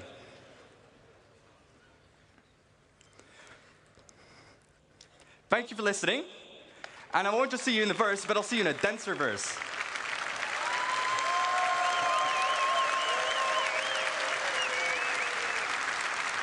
However, this was only the first phase of civilization. Let me introduce you to the stage, the person who will introduce life at these locations, so far, what we have seen Rakucci. is really good procedural generation for planets, which means we're going to be able to deploy a lot of solar systems. And hi they will be able everybody. to create missions and Benvenuti a everything needed CitizenCon. to be able to keep players engaged. So, but they still need to create a massive set of where are we today? So, my asset name is databases Francesco to Rakucci, check and I'm the director in CIG. to fill in Welcome those to the next step designs. of Phase So, 3. We will look into we're how interested to see life long-term how adapts this to the evolves. laws of nature and how all the NPCs can interact pretty much with these incredibly vast and dense worlds that we just saw. So up to this point, we have seen how we are building the worlds. We start from the physical data set, and this is to make sure that what you see is not just beautiful and realistic, but also physically accurate. So the distribution of the elements that we have seen and the location and the POIs are influenced by geology, mission, narrative, and the lore. Those locations cannot be lifeless. We want the planets to basically leverage the space that emerge with life. So from an AI perspective, I will categorize the elements of those worlds into 4 macro groups. Emergent environment, that is everything we have just seen being built out of the physical data set.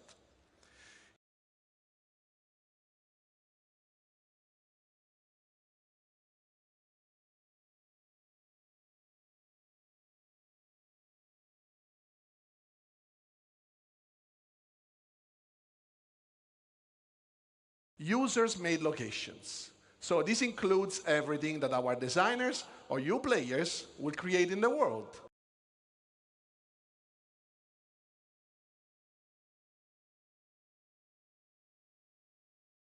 So something that is mankind-made and not predefined in the environment. Interior of those locations. Now, this is very connected to the previous point. The difference is that they represent usually a confined space where there is much more tight interaction. And for NPCs, it's a lot about interaction with objects that we are usually used to in our everyday lives. And then the day and night cycle. So in essence, the passage of time. That so far didn't have really a lot from a designer-driven approach. This is because first, it's labor-intensive. It can be prone to bugs, but also because the scale of the words that we've just seen are very hard to be, designer-driven and markup. So we want to improve this workflow, and we will see how manual markup is also not usually the best option, because with these words that are heavily impacted by users and changes and customization, it's very hard to know in advance where interesting things are. So today I want to show you a couple of examples of what the IT team has been focusing on to make these systems supported and scale correctly to support these vastly dense dynamic worlds. So we'll look at perception in light and dark environments and dynamic cover generation. So attacking an outpost now must have a level of depth that goes beyond what we had. So layouts of the environment can change, vehicles may or may not be present, and PC can be anywhere. And if it's a bright day, well, we will be more visible, but our enemies will also be more visible. And if you choose to attack at nighttime, well, we'll attack in shadows during darkness. It's going to be a bit harder to see our enemies, but we will also be harder to be spotted. And it will give us more opportunities to be stealthy and sneaky. How do we do that? So as you see, there is also a lot of different light conditions in this outpost.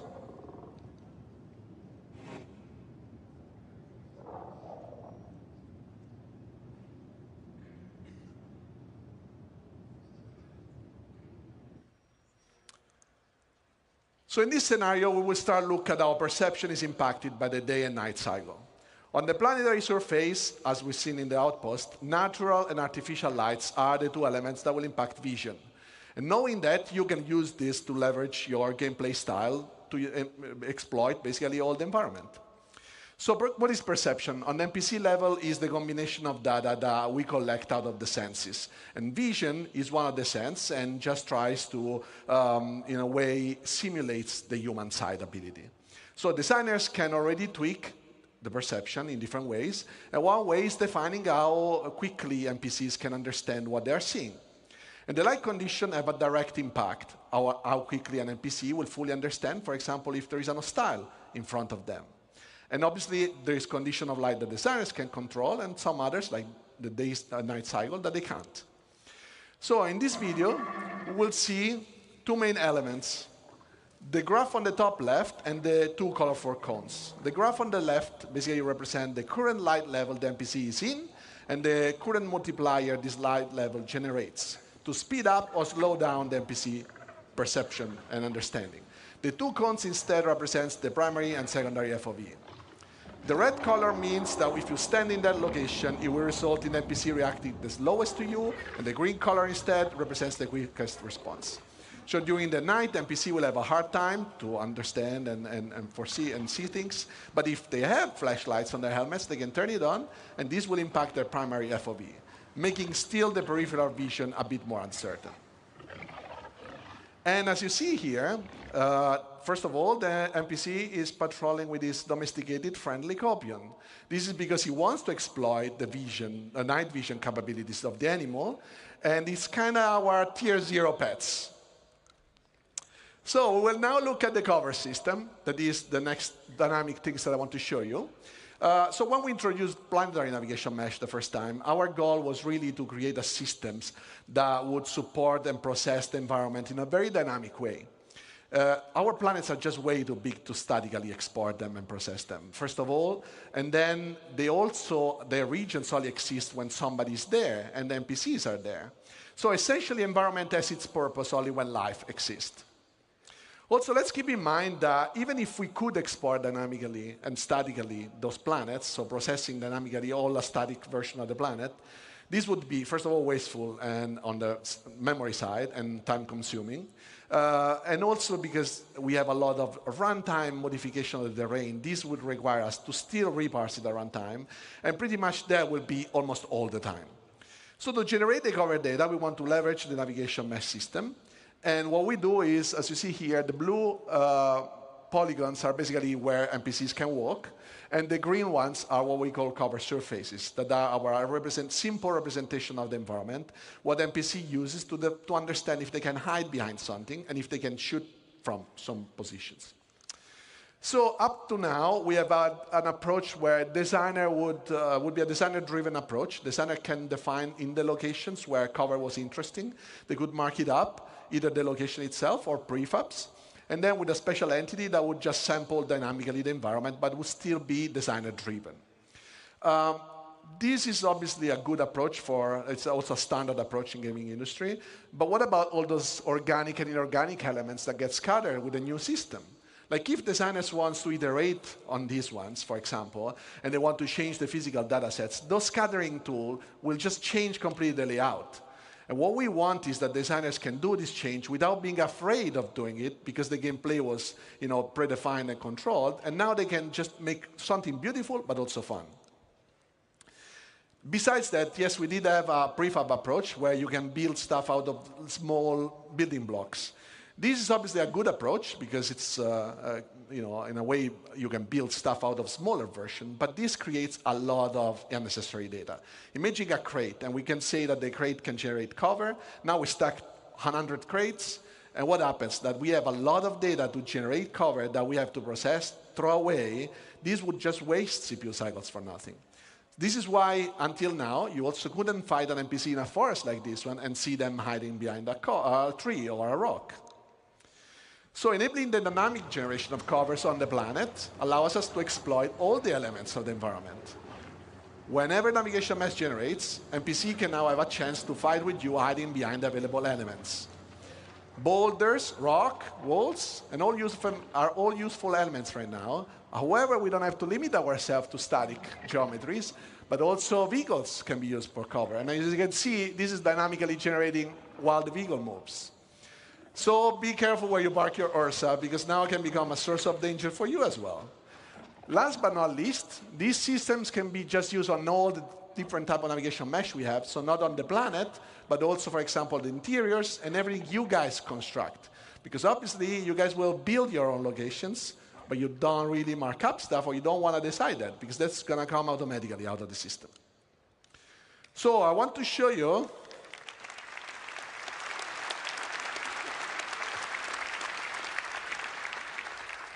So what I want to show you now is just like a little bit of insight of what goes behind the scene when we generate cover and navigation mesh. These are some of the steps that our system does. So we always start from the environment voxelization. What that means is we process the geometry, the physical representation of the geometries, that is a little bit simpler than usually the render mesh, and we construct it in a voxelized approach. This is also using different types of agent definition. Why so? Because obviously where a human can move is not the same as where a vehicle can move. So we can define different type of precisions and then speeding up the process where we have to, and be more precise where we cannot be to. And we can also create overrides based on different things. For example, if you crouch, you can enter into smaller locations than where you stand. This process is basically common between navigation mesh and cover. After that is generated, then we can evaluate the voxel in different ways. For example, defining where we can walk. So can we make the step with our foot over a specific voxel? Or is there something in front of that hole in the nav mesh so that we can actually cover behind? And then we can basically decide where to generate cover surfaces. And after the cover surfaces are generated, we can process where the cover locations are. Cover locations are a good spot for NPC to be behind the cover. So what we see here is that with the introduction of Maelstrom last year, obviously we knew this would revolutionize how you guys are playing. And we did have to find a solution to handle all the destruction you can create. So you would destroy so much stuff in this world that we had to find a solution, right? So this is why we approach the cover generation navigation mesh as it is, because there is just no way for us to predict anything that you're doing, and we want just Maelstrom to be another trigger for word evaluation. So as you see, this is all dynamically generating. And destroying anything just makes the word be reevaluated. So as you see here, we can have also lots of rules. So you can see that a little bit here. But when things break, first they invalidate, and then when they rest, for example, we can decide when is a good moment to regenerate so that we also don't waste too much CPU cycles. The color that you see is mostly cover quality. So you see the light green is high cover, the dark green is low cover, and then we have the red that we introduced some time ago that is basically not really good cover, but if there is nothing better, well, it's better to be behind something than being in open space. So let's just recap. What we want to do is finding a plan and having a good plan to approach life in this vast universe. What we want is the life to be able to systemically evaluate all the dynamic environments that is generated. We want to improve our workflow, not only to support designers and being faster, but also support all your guys' creations. So we want the life to adapt, and this is all for making the game fun for you, so that everything comes together. So thank you all. This was phase 3. And now, let's welcome Ben Parry, that will introduce you guys to phase 4 of Genesis. Thank you. Hello, CitizenCon. What's going on? Sorry, someone's changed my lines. Welcome to Phase 4, Light and Sound. Now, we've seen already automated systems for automatically placing different biomes, different vegetation, settlements, and people. So now we're going to take the same approach to automatically handling light itself. First of all, why is this important? Well, it's not always obvious, especially when they do their jobs as well as they do. Clear? But there's an incredible amount of attention from the lighting artists that goes into all of the locations that we have in the game. Besides just marking up the reflection probe areas, they also manage the visuals really carefully, adding fill lights, approximating bounce lights off ground and up into ceilings and dark corners where there aren't any direct lights pointing, really. And the problem is, not only does this take a lot of time and really constrain the style that they're using, it's simply not possible. If you've got a planet full of forests and, what was it, 3,000 and something placed locations, you're going to be exploring places that no artist has ever visited. No, they've not looked at, and they're certainly not going to be able to have tweaked it for you. So we need something that works completely hands-off. And natural outdoor scenes are especially problematic for us. Indoors, you can put a lot of little lights around pointing from different directions, and you can probably justify it. Outdoors, you've got the sun, and you've got the sky. And if you're behind a tree, you've got the sky. And so you need that skylight to vary. Now,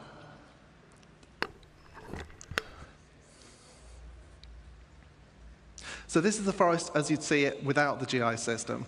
As you can see, all the shadows are receiving lighting from the same environment probe, so it's basically just a flat color across. We replace that with around 40,000 mini ray trace probes. Each of them has their own view of the sky, and so that gives you way more contrast and variation as you move in and out of the canopy.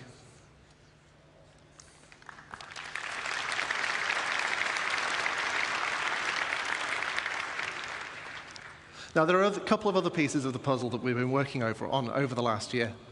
Now, the first is, well, all the stuff that you can't stick 40,000 mini probes onto. Anything that doesn't have an opaque surface, we can't really know where it is on the screen and track it from frame to frame. But if we don't do anything, it's going to stick out like a sore thumb. We've got fog, we've got particles, we've got the other little things, I don't know what they are. And so we need something to do with those. So to address this, we've added a kind of stable grid of medium-y kind of probes that are generated around the player as you move around. So that gives us approximately matching lighting that we can apply to all of those things. Now, this is a little bit difficult to illustrate in normal scenes, so for once I've been making my own levels. As you can see, Pico's in trouble again, but because the lighting team hasn't helped, you can't see anything in most of the scene. If you add the transparency GI system, suddenly the whole scene comes alive. And this is something that we could never have done until we added this tech.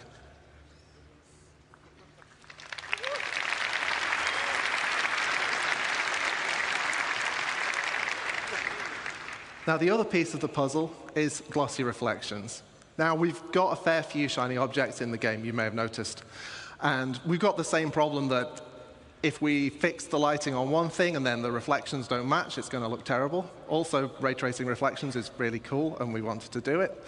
And the challenge here, though, is that the ray traced reflections you're going to do, they're not just mirrors. Like, we've got a whole range of objects in the game, from like a scuffed hull panel all the way up to chrome-polished pipes. And we want the same system to apply globally across that. So I'm going to do an uncomfortably short breakdown on what this tech looks like and how that comes together.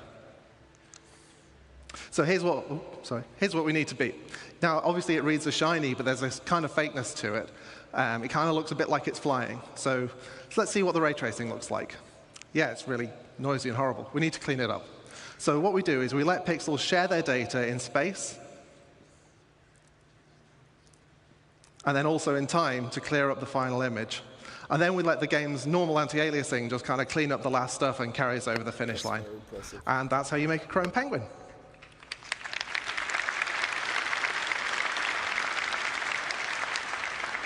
Now, I'm going to derail for a moment away from the topic of Genesis, because this isn't actually just about automating the lighting for new environments.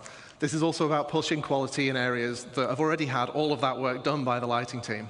We're freeing the artists up to light more naturally, allowing the time of day shifts to be embraced rather than fighting against them. And as I'm about to show, players and NPCs are going to reap the same benefits as well. So here we start adding natural areas of light and shade and warm and cool colors.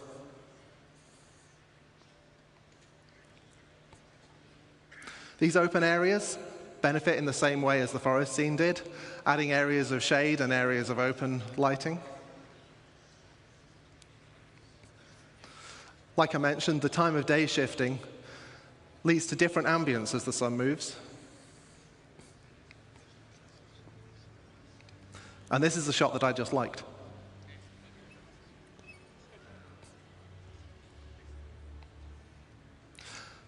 Finally, let's see how the new GI system can brighten up your character's day.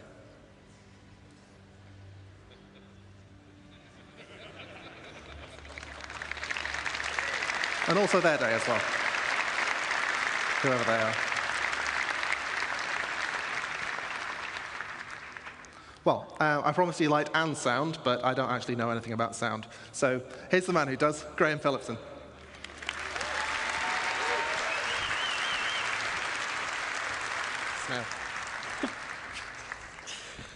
Good afternoon, CitizenCon. I've been at CIGE nearly 10 years, and this is the first time I've done this. Very exciting for me. So, do you want to make some noise? So, sound isn't as fast as light, so it takes me a bit to catch up. Jared wrote that joke for me, so you can blame him. He says it right here, blame him. So now we have a huge amount of visual and interactable content. Locations, biomes, populations, planets, and systems. And now they're all beautifully lit too, thanks Ben. But how do we paint this world with sounds? It's a challenge. It's a challenge of scale. We need to support multiple star systems, and it's a challenge of quality. We want the highest quality possible. We also don't want implementation to hinder creativity, and we want a seamless experience. So we're asking a lot. But with Star Audio, we can rapidly implement audio for entity classes, brushes, or audio sweeteners, all of which can be reused and reflected immediately across the game, including all of those emergent locations we talked about earlier. So again, this is Genesis data driving what happens in-game. And we can do all this without breaking flow. So here's a fairly dry video. It gets more exciting later, I promise, showing you our rapid workflow.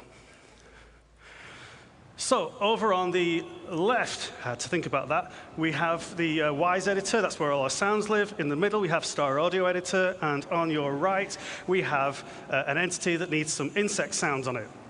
So we can very quickly drag from Wise to Star Audio. We can mark up very quickly a bit of logic, and we can re-trigger this entity's spawn sound so that it immediately makes a sound. I assure you there is a group of insects.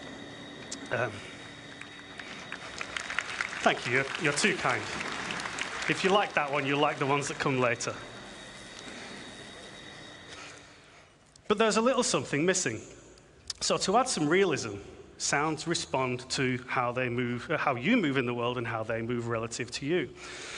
So we need to change the frequency as their velocity relative to the listener changes. This is known as the Doppler effect. In simple terms, the pitch dropping as something whizzes by. Or, in even simpler terms, now, sound designers traditionally needed to implement their own Doppler sounds.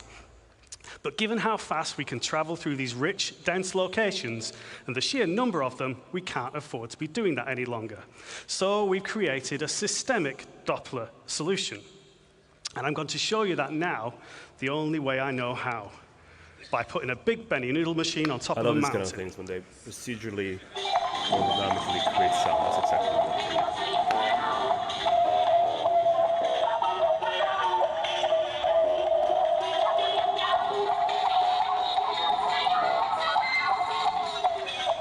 So you can hear the pitch and tempo changing as we move relative to the Benny Noodle machine, and this is all fully systemic, no special treatment for this sound.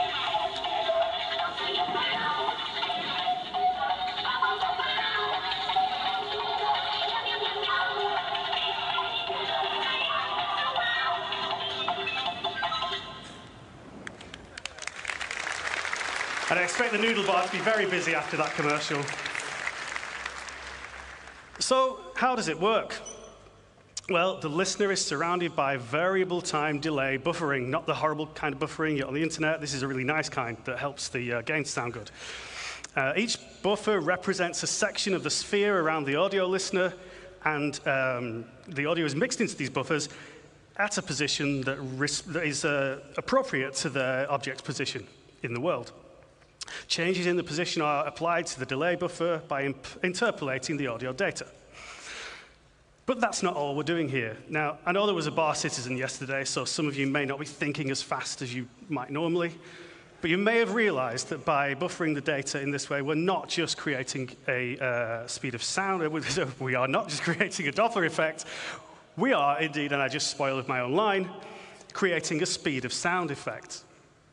So, introducing systemic speed of sound to the game, I now have a couple of minutes of video, and we go through rapid fire, looking at some fantastic examples of what this brings to the game, starting with a spaceship pass by that is supported tonally by the systemic speed of sound. Do you think you're going to bring in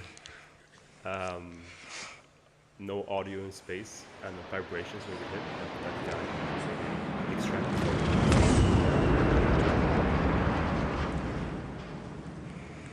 Okay, sounds cool. What about weapon fire? So let's bring in a sniper and, unfortunately for the sensitive of heart, a Pico. We're going to hear this first from the perspective of both with no speed of sound effect.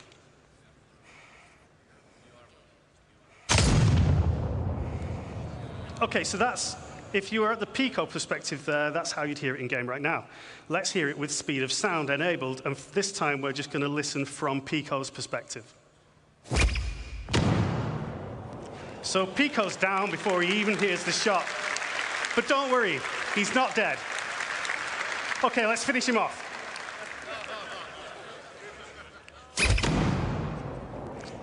Now he's dead.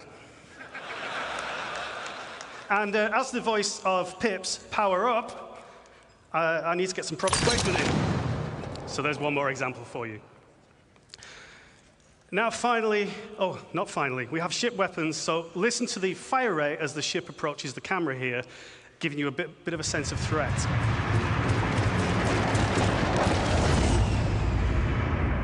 It's not too easy to tell what's going on there, but you get an increase in fire rate. Finally, the really cool stuff, explosions. So we can put a cinematic element, a shockwave element, and a delayed speed of sound effect.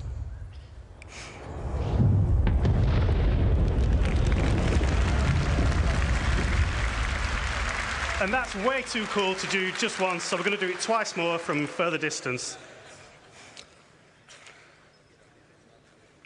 So again, cinematic effect first when you see it. Shockwave. And the explosion itself. This is all completely driven by parameters in the game, so we can do this for real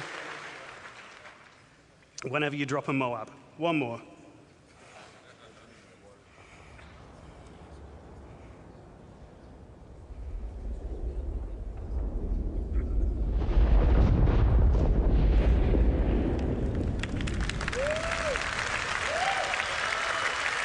That's pretty cool. So the speed of sound simulation gives you a better sense of distance, it improves the sense of speed, and it supports those amazing cinematic moments. So, in summary, we're trying to make the game more immersive and respond to all this Genesis data and make it feel more real. And that's not all we can do. We can make sounds respond differently to changes in atmospheric pressure and resultant changes in temperature. So, for example, the sound will travel faster in extremely hot, high-pressure environments. We really look forward to getting this in-game for you and getting you enjoying it at home. Now, That's all from phase 4 of the Genesis cycle, Light and Sound. So I'm going to hand you back to the amazing Ben and Ali to bring us home with the final phase.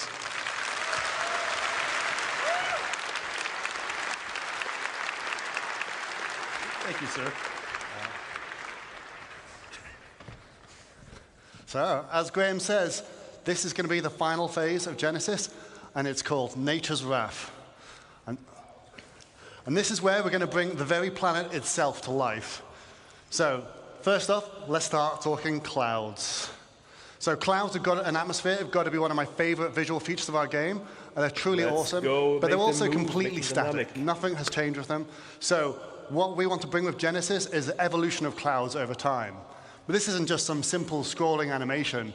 We use the same physical data sets that drove the biomes we talked about earlier and Starchitect, and these are also now driving a physical simulation of the clouds so they can form and dissipate in realistic conditions. So this means things like the oceans, the prevailing winds, mountain ranges, and the temperature will all impact the clouds. But to complement these more dynamic clouds, we've also improved our lighting model. So it now correctly accounts for how light scatters multiple times inside a cloud. And this is important, creates much deeper lighting, and it can contrast against the sun's rays, resulting in much more vivid cloudscapes like we see on the left here, something we're all too familiar with in Manchester. Now, it would be awesome to bring this into context and show it on an actual location. Let's take a look at a quick scene to round this up. It's a nice day on the surface, but something's different. The clouds are moving, but they're not just moving. They're forming naturally and changing shape. They dissipate as they glide on the atmosphere based on wind data, stratus and cumulus alike. I just didn't think they would do it this good. This is very impressive. Now we start seeing the new cloud shading model come into play. We are seeing enhanced occlusion beneath the cover, emphasizing the sunbeams how it interact with the clouds, and seeing the light shafts peer through the layers. Now, as this is closing in, we can start to see the changes in visibility of the area. Light precipitation is starting. Previously, we authored static cloud shapes, but no longer. We didn't manually place a volume here. Its presence has been informed by Genesis data.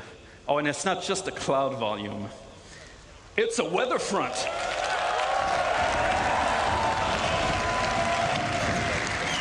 Now we're trying to see the wind picking up. Terrain and rocks are getting wet. Vegetation, grass, and the overall environment are responding to the weather. The system is changing the world around us. We can see puddles being formed dynamically in the dirt, properly responding to light, reflections, and rain droplets, making it getting really ominous and loud in here. I can feel the danger. I think we should let this play out in the game.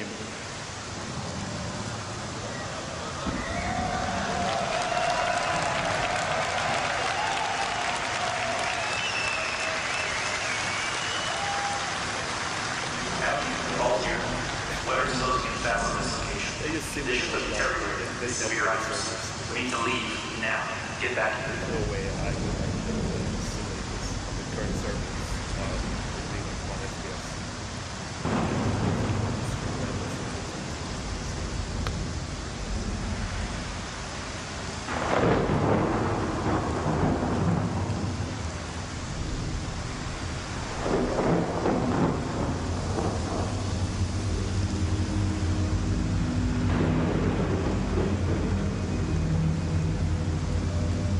I'm getting out of this suit now. Powering up, flying out. We'll need to switch to IFR. See you on the other side.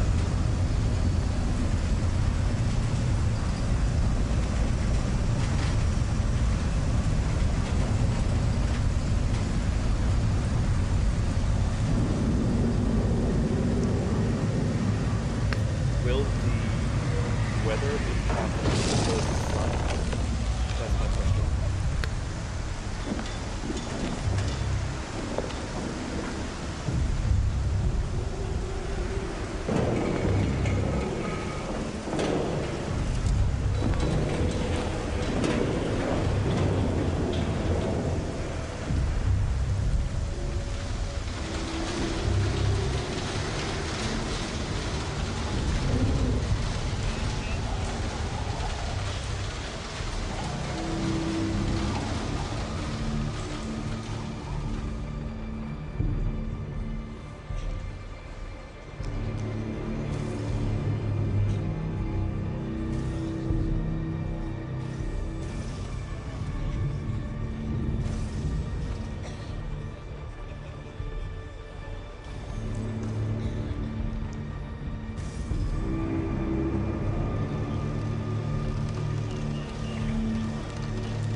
Wow! Man, that's what we call the Falco maneuver, to get out of there. Ali, please break this down for us. What did we just see? Yeah, so that was a combination of lots of tech we just saw that all combined together to make a really great cohesive experience. So we started with the cloud simulation, which wasn't really a cloud simulation, it's a weather simulation. The rain will appear not at random, but it's based on physically plausible conditions, so you have real weather fronts evolving across your planet all the time. We have a host of visual effects, like the rain, and then you have the atmospheric scattering that you get under the columns of rain. We had the puddles and the splashes and all of this type of visual effects. We saw the wind developing over time, and that introduced turbulence to the flight model, making flight very challenging. And then, of course, we saw the lightning, which plays havoc with your instrumentation, but direct strikes will damage your ship, and of course, some storms will be dangerous enough to be fatal, as Ben's unlucky Aurora just found out. And these storms will sometimes be short-lived and localized, but others will be larger and potentially permanent on some planets. And this is going to restrict access via flight. I mean, players will be forced to resort to ground vehicles or even foot. And this is all going to be dynamic, meaning that you might find yourself trapped in some really unexpected situations. So we really can't wait to use all these mechanics to open up many new gameplay opportunities for All in the Verse soon.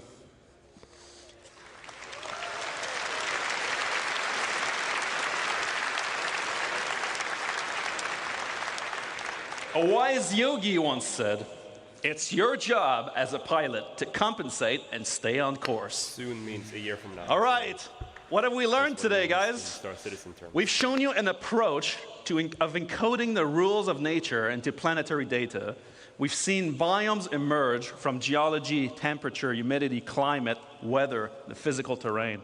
We create denser, more diverse living planets without artists hand-placing or manually creating biomes, instead leveraging asset mapping.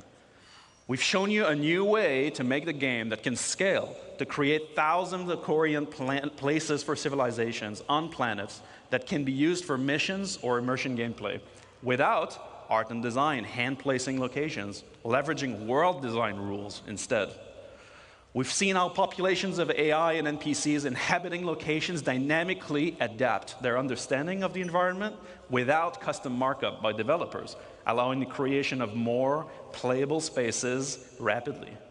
We've shown you how light and sound also benefit from Genesis data to influence planetary environments, and we've shown how these systems come together when weather comes into an area, changing your gameplay experience significantly.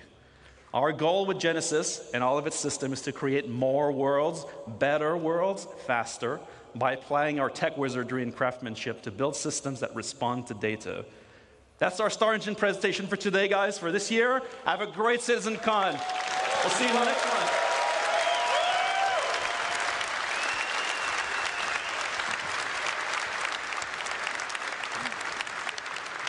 Hello viewers, I'm Kirsten. I'm a producer here at Cloud Imperium, and I work with the UI Tech and Planet Tech teams. Off the back of that amazing presentation is the lovely Will Hain on Planet Tech. How are you feeling, Will? Yeah, I'm feeling really good, thank you. It's been a good day so far. Beautiful. That was a smashing presentation. How is it to do it here in Manchester versus LA last year? It's very different. LA is, of course, amazing. It was incredible to visit. But I think there's something really special about doing it here, just down the road from the studio. It's amazing to see the people you get coffee with, the people you work with, and you chat about problems and do design with. They're here too this time, whereas last time, it was amazing, and it was lovely meeting all the LA folks, but it's just not the same as the people that you work with each day. I love it being here. It's great. Oh, it must be amazing to celebrate all the work you've done with the community and the studio here in Manchester. Yeah, absolutely. It's no one person carries any of this. It's all teamwork, and having everyone here to kind of share in that and see everyone and meet the communities, it's just incredible. Well, with all that hard work that you just got to show off to everyone here today, what are the main three takeaways from today's presentation?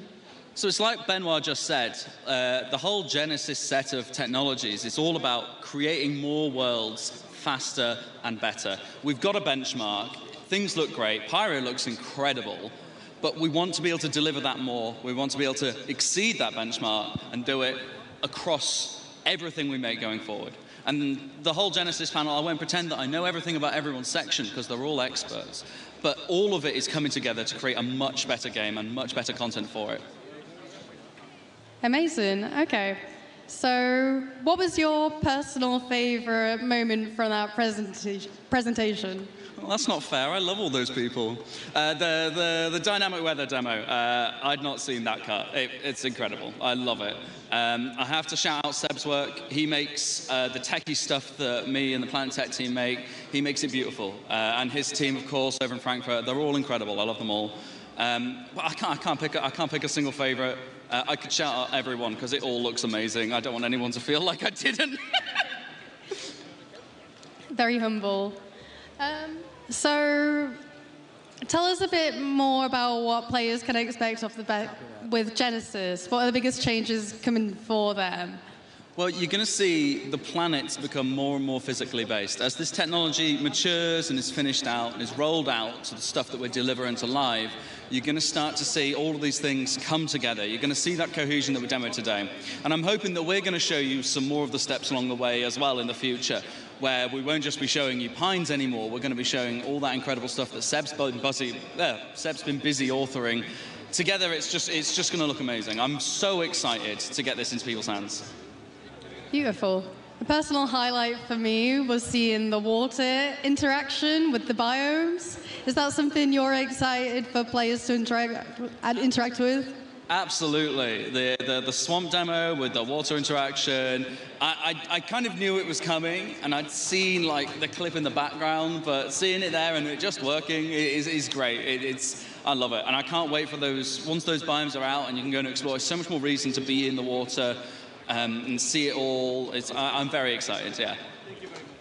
Immersion's obviously very important to our community, but I would just want to touch on the work you and the team have done. Is there anything you want to say to anyone in the studio, or any shout-outs you want to make to the people you work with?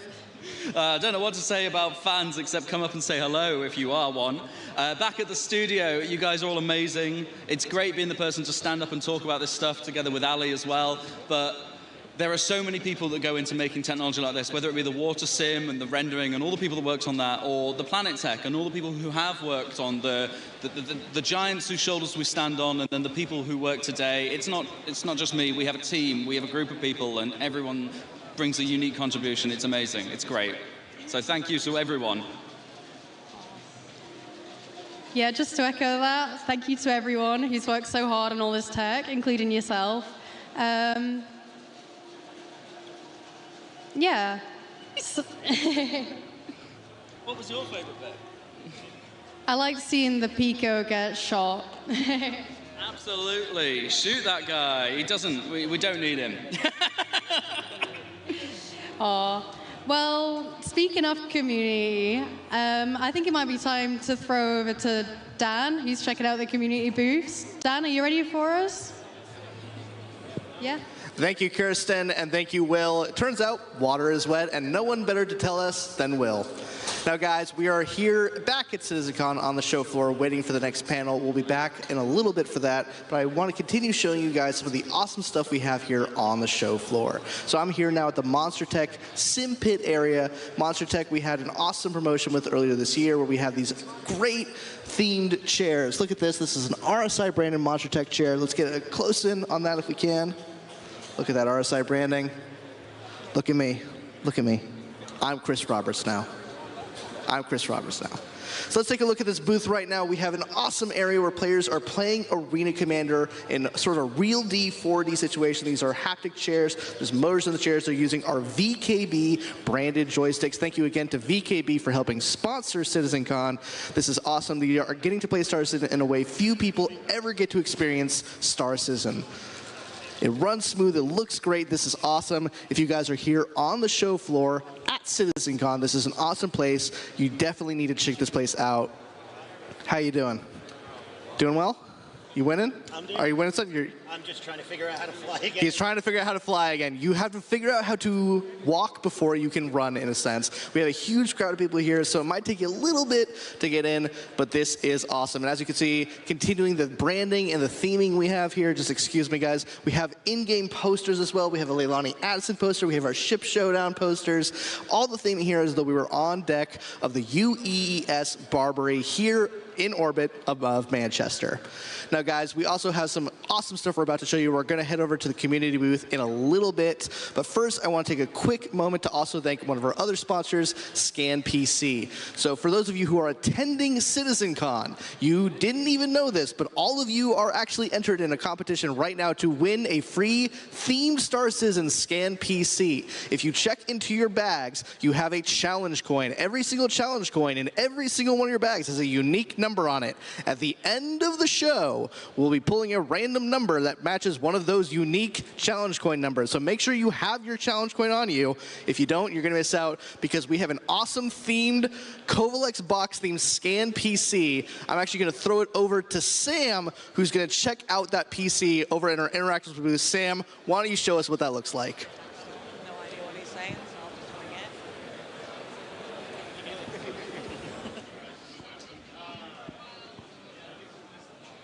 Hi guys, and welcome over to the community booths. So I'm right here at our props booth, and we do have one of those special PCs right here on the desk.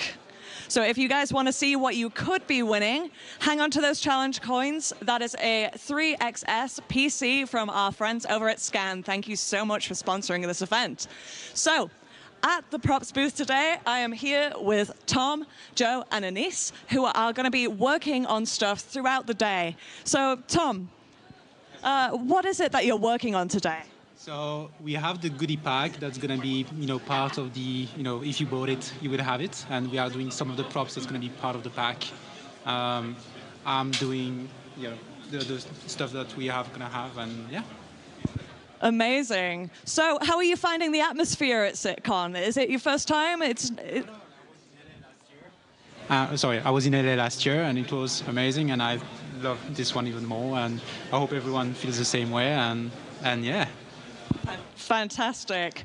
So, unfortunately, Tom is working on a project that shall not be named, so we can't really talk to you about this next question. But let's move swiftly on over to our Star Citizen props artist, Mr. Joe. How are you getting on? I'm doing good, thank you. Brill. So could you tell us about one of the props that you're most proud of from Star Citizen? Most proud of? Well, that's to come later. But at the moment, I think my most proud is the item banks, the infamous item banks. We're looking at the art school. But yeah, probably those ones. Amazing. Thanks so much. Well, we'll leave these guys to their very important work. If you want to catch them, you can catch them at any point throughout the event, both Saturday and Sunday. So go say hi and, give them some suggestions. They might make it into game. You never know. So on the right over here, as you can see, a very popular booth, we have JRDF, who are our amazing model makers, and they have done a lot of work for us in the studio as well. So if you get a chance, do try and visit their booth. They will be happy to show you guys all of their amazing work. And next, we'll take, imagine bumping into you here.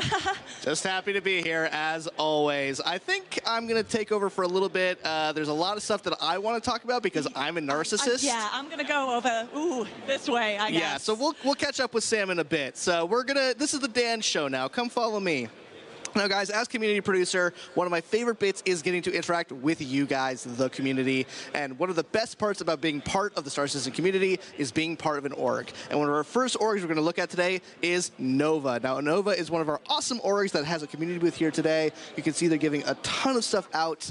Let's take a quick look at some of their theming of the booth. They have some awesome video stuff playing. We've asked them to turn it down a little bit because it's a little noisy here. But as you can see, they have some awesome giveaways. They have some awesome stuff. They They have some merch, which we'll be looking at the merch in a second. But let's make our way behind the booth. Is there a good way? That is a terrible idea if I try and do that. We're not even going to worry about it. If you can come on down and join me, though. How's it going, man? It's going all right. And you? Great. Thank you for letting me into the country. So tell me all about Nova. What's the history of Nova? Well, at the moment, Nova was established in 2948. Nova is a lawful and independent self-sustaining organization where citizens from all origins can come together and create a better future for themselves and the people around them. Nova has quickly grown to become one of the biggest and most active organizations in the game. Our goal is to provide an inclusive environment that allows all of its members to have fun and enjoy the verse, and also provide an awesome community of like-minded individuals. Our primary objective is to just have fun together, and we respect how others may want to enjoy their game and experience. That's awesome. So both new players and old players alike can sign up for Nova. Anyone who's interested in being part of you guys, what would you guys say is your main focus as an org? Are you guys just trying to get a rounded experience for Star Citizen, or is there a specific focus, like role play or career focus? What's the hook for Nova? Our main hook for Nova is the operations we run for our members. Our commanders, specialized in each of one of our 5 branches, put on operations every day of the week for our members to just enjoy and get out into the verse. Last year we had over 2,500 operations that we ran for our members, and hopefully they enjoyed that, and hopefully that continues to have them stay in the verse and enjoy it. So how many members do you guys currently have in Nova? On the last count we had just over 13,500, and we hope it steady, keeps on to keep on climbing. So 13,500 people. That is awesome. What do you guys have here? Let's take a quick look again at their booth. There's some really cool stuff they have here. Right. On the booth, right. Here we have the postcards that were part of a screenshot competition we hosted with our members. The winners, obviously, got to have their screenshots posted at CitizenCon. On the back of each of these postcards, we have the QR code. Anything to do with money, that's what they do. Nova Frontiers, our scientific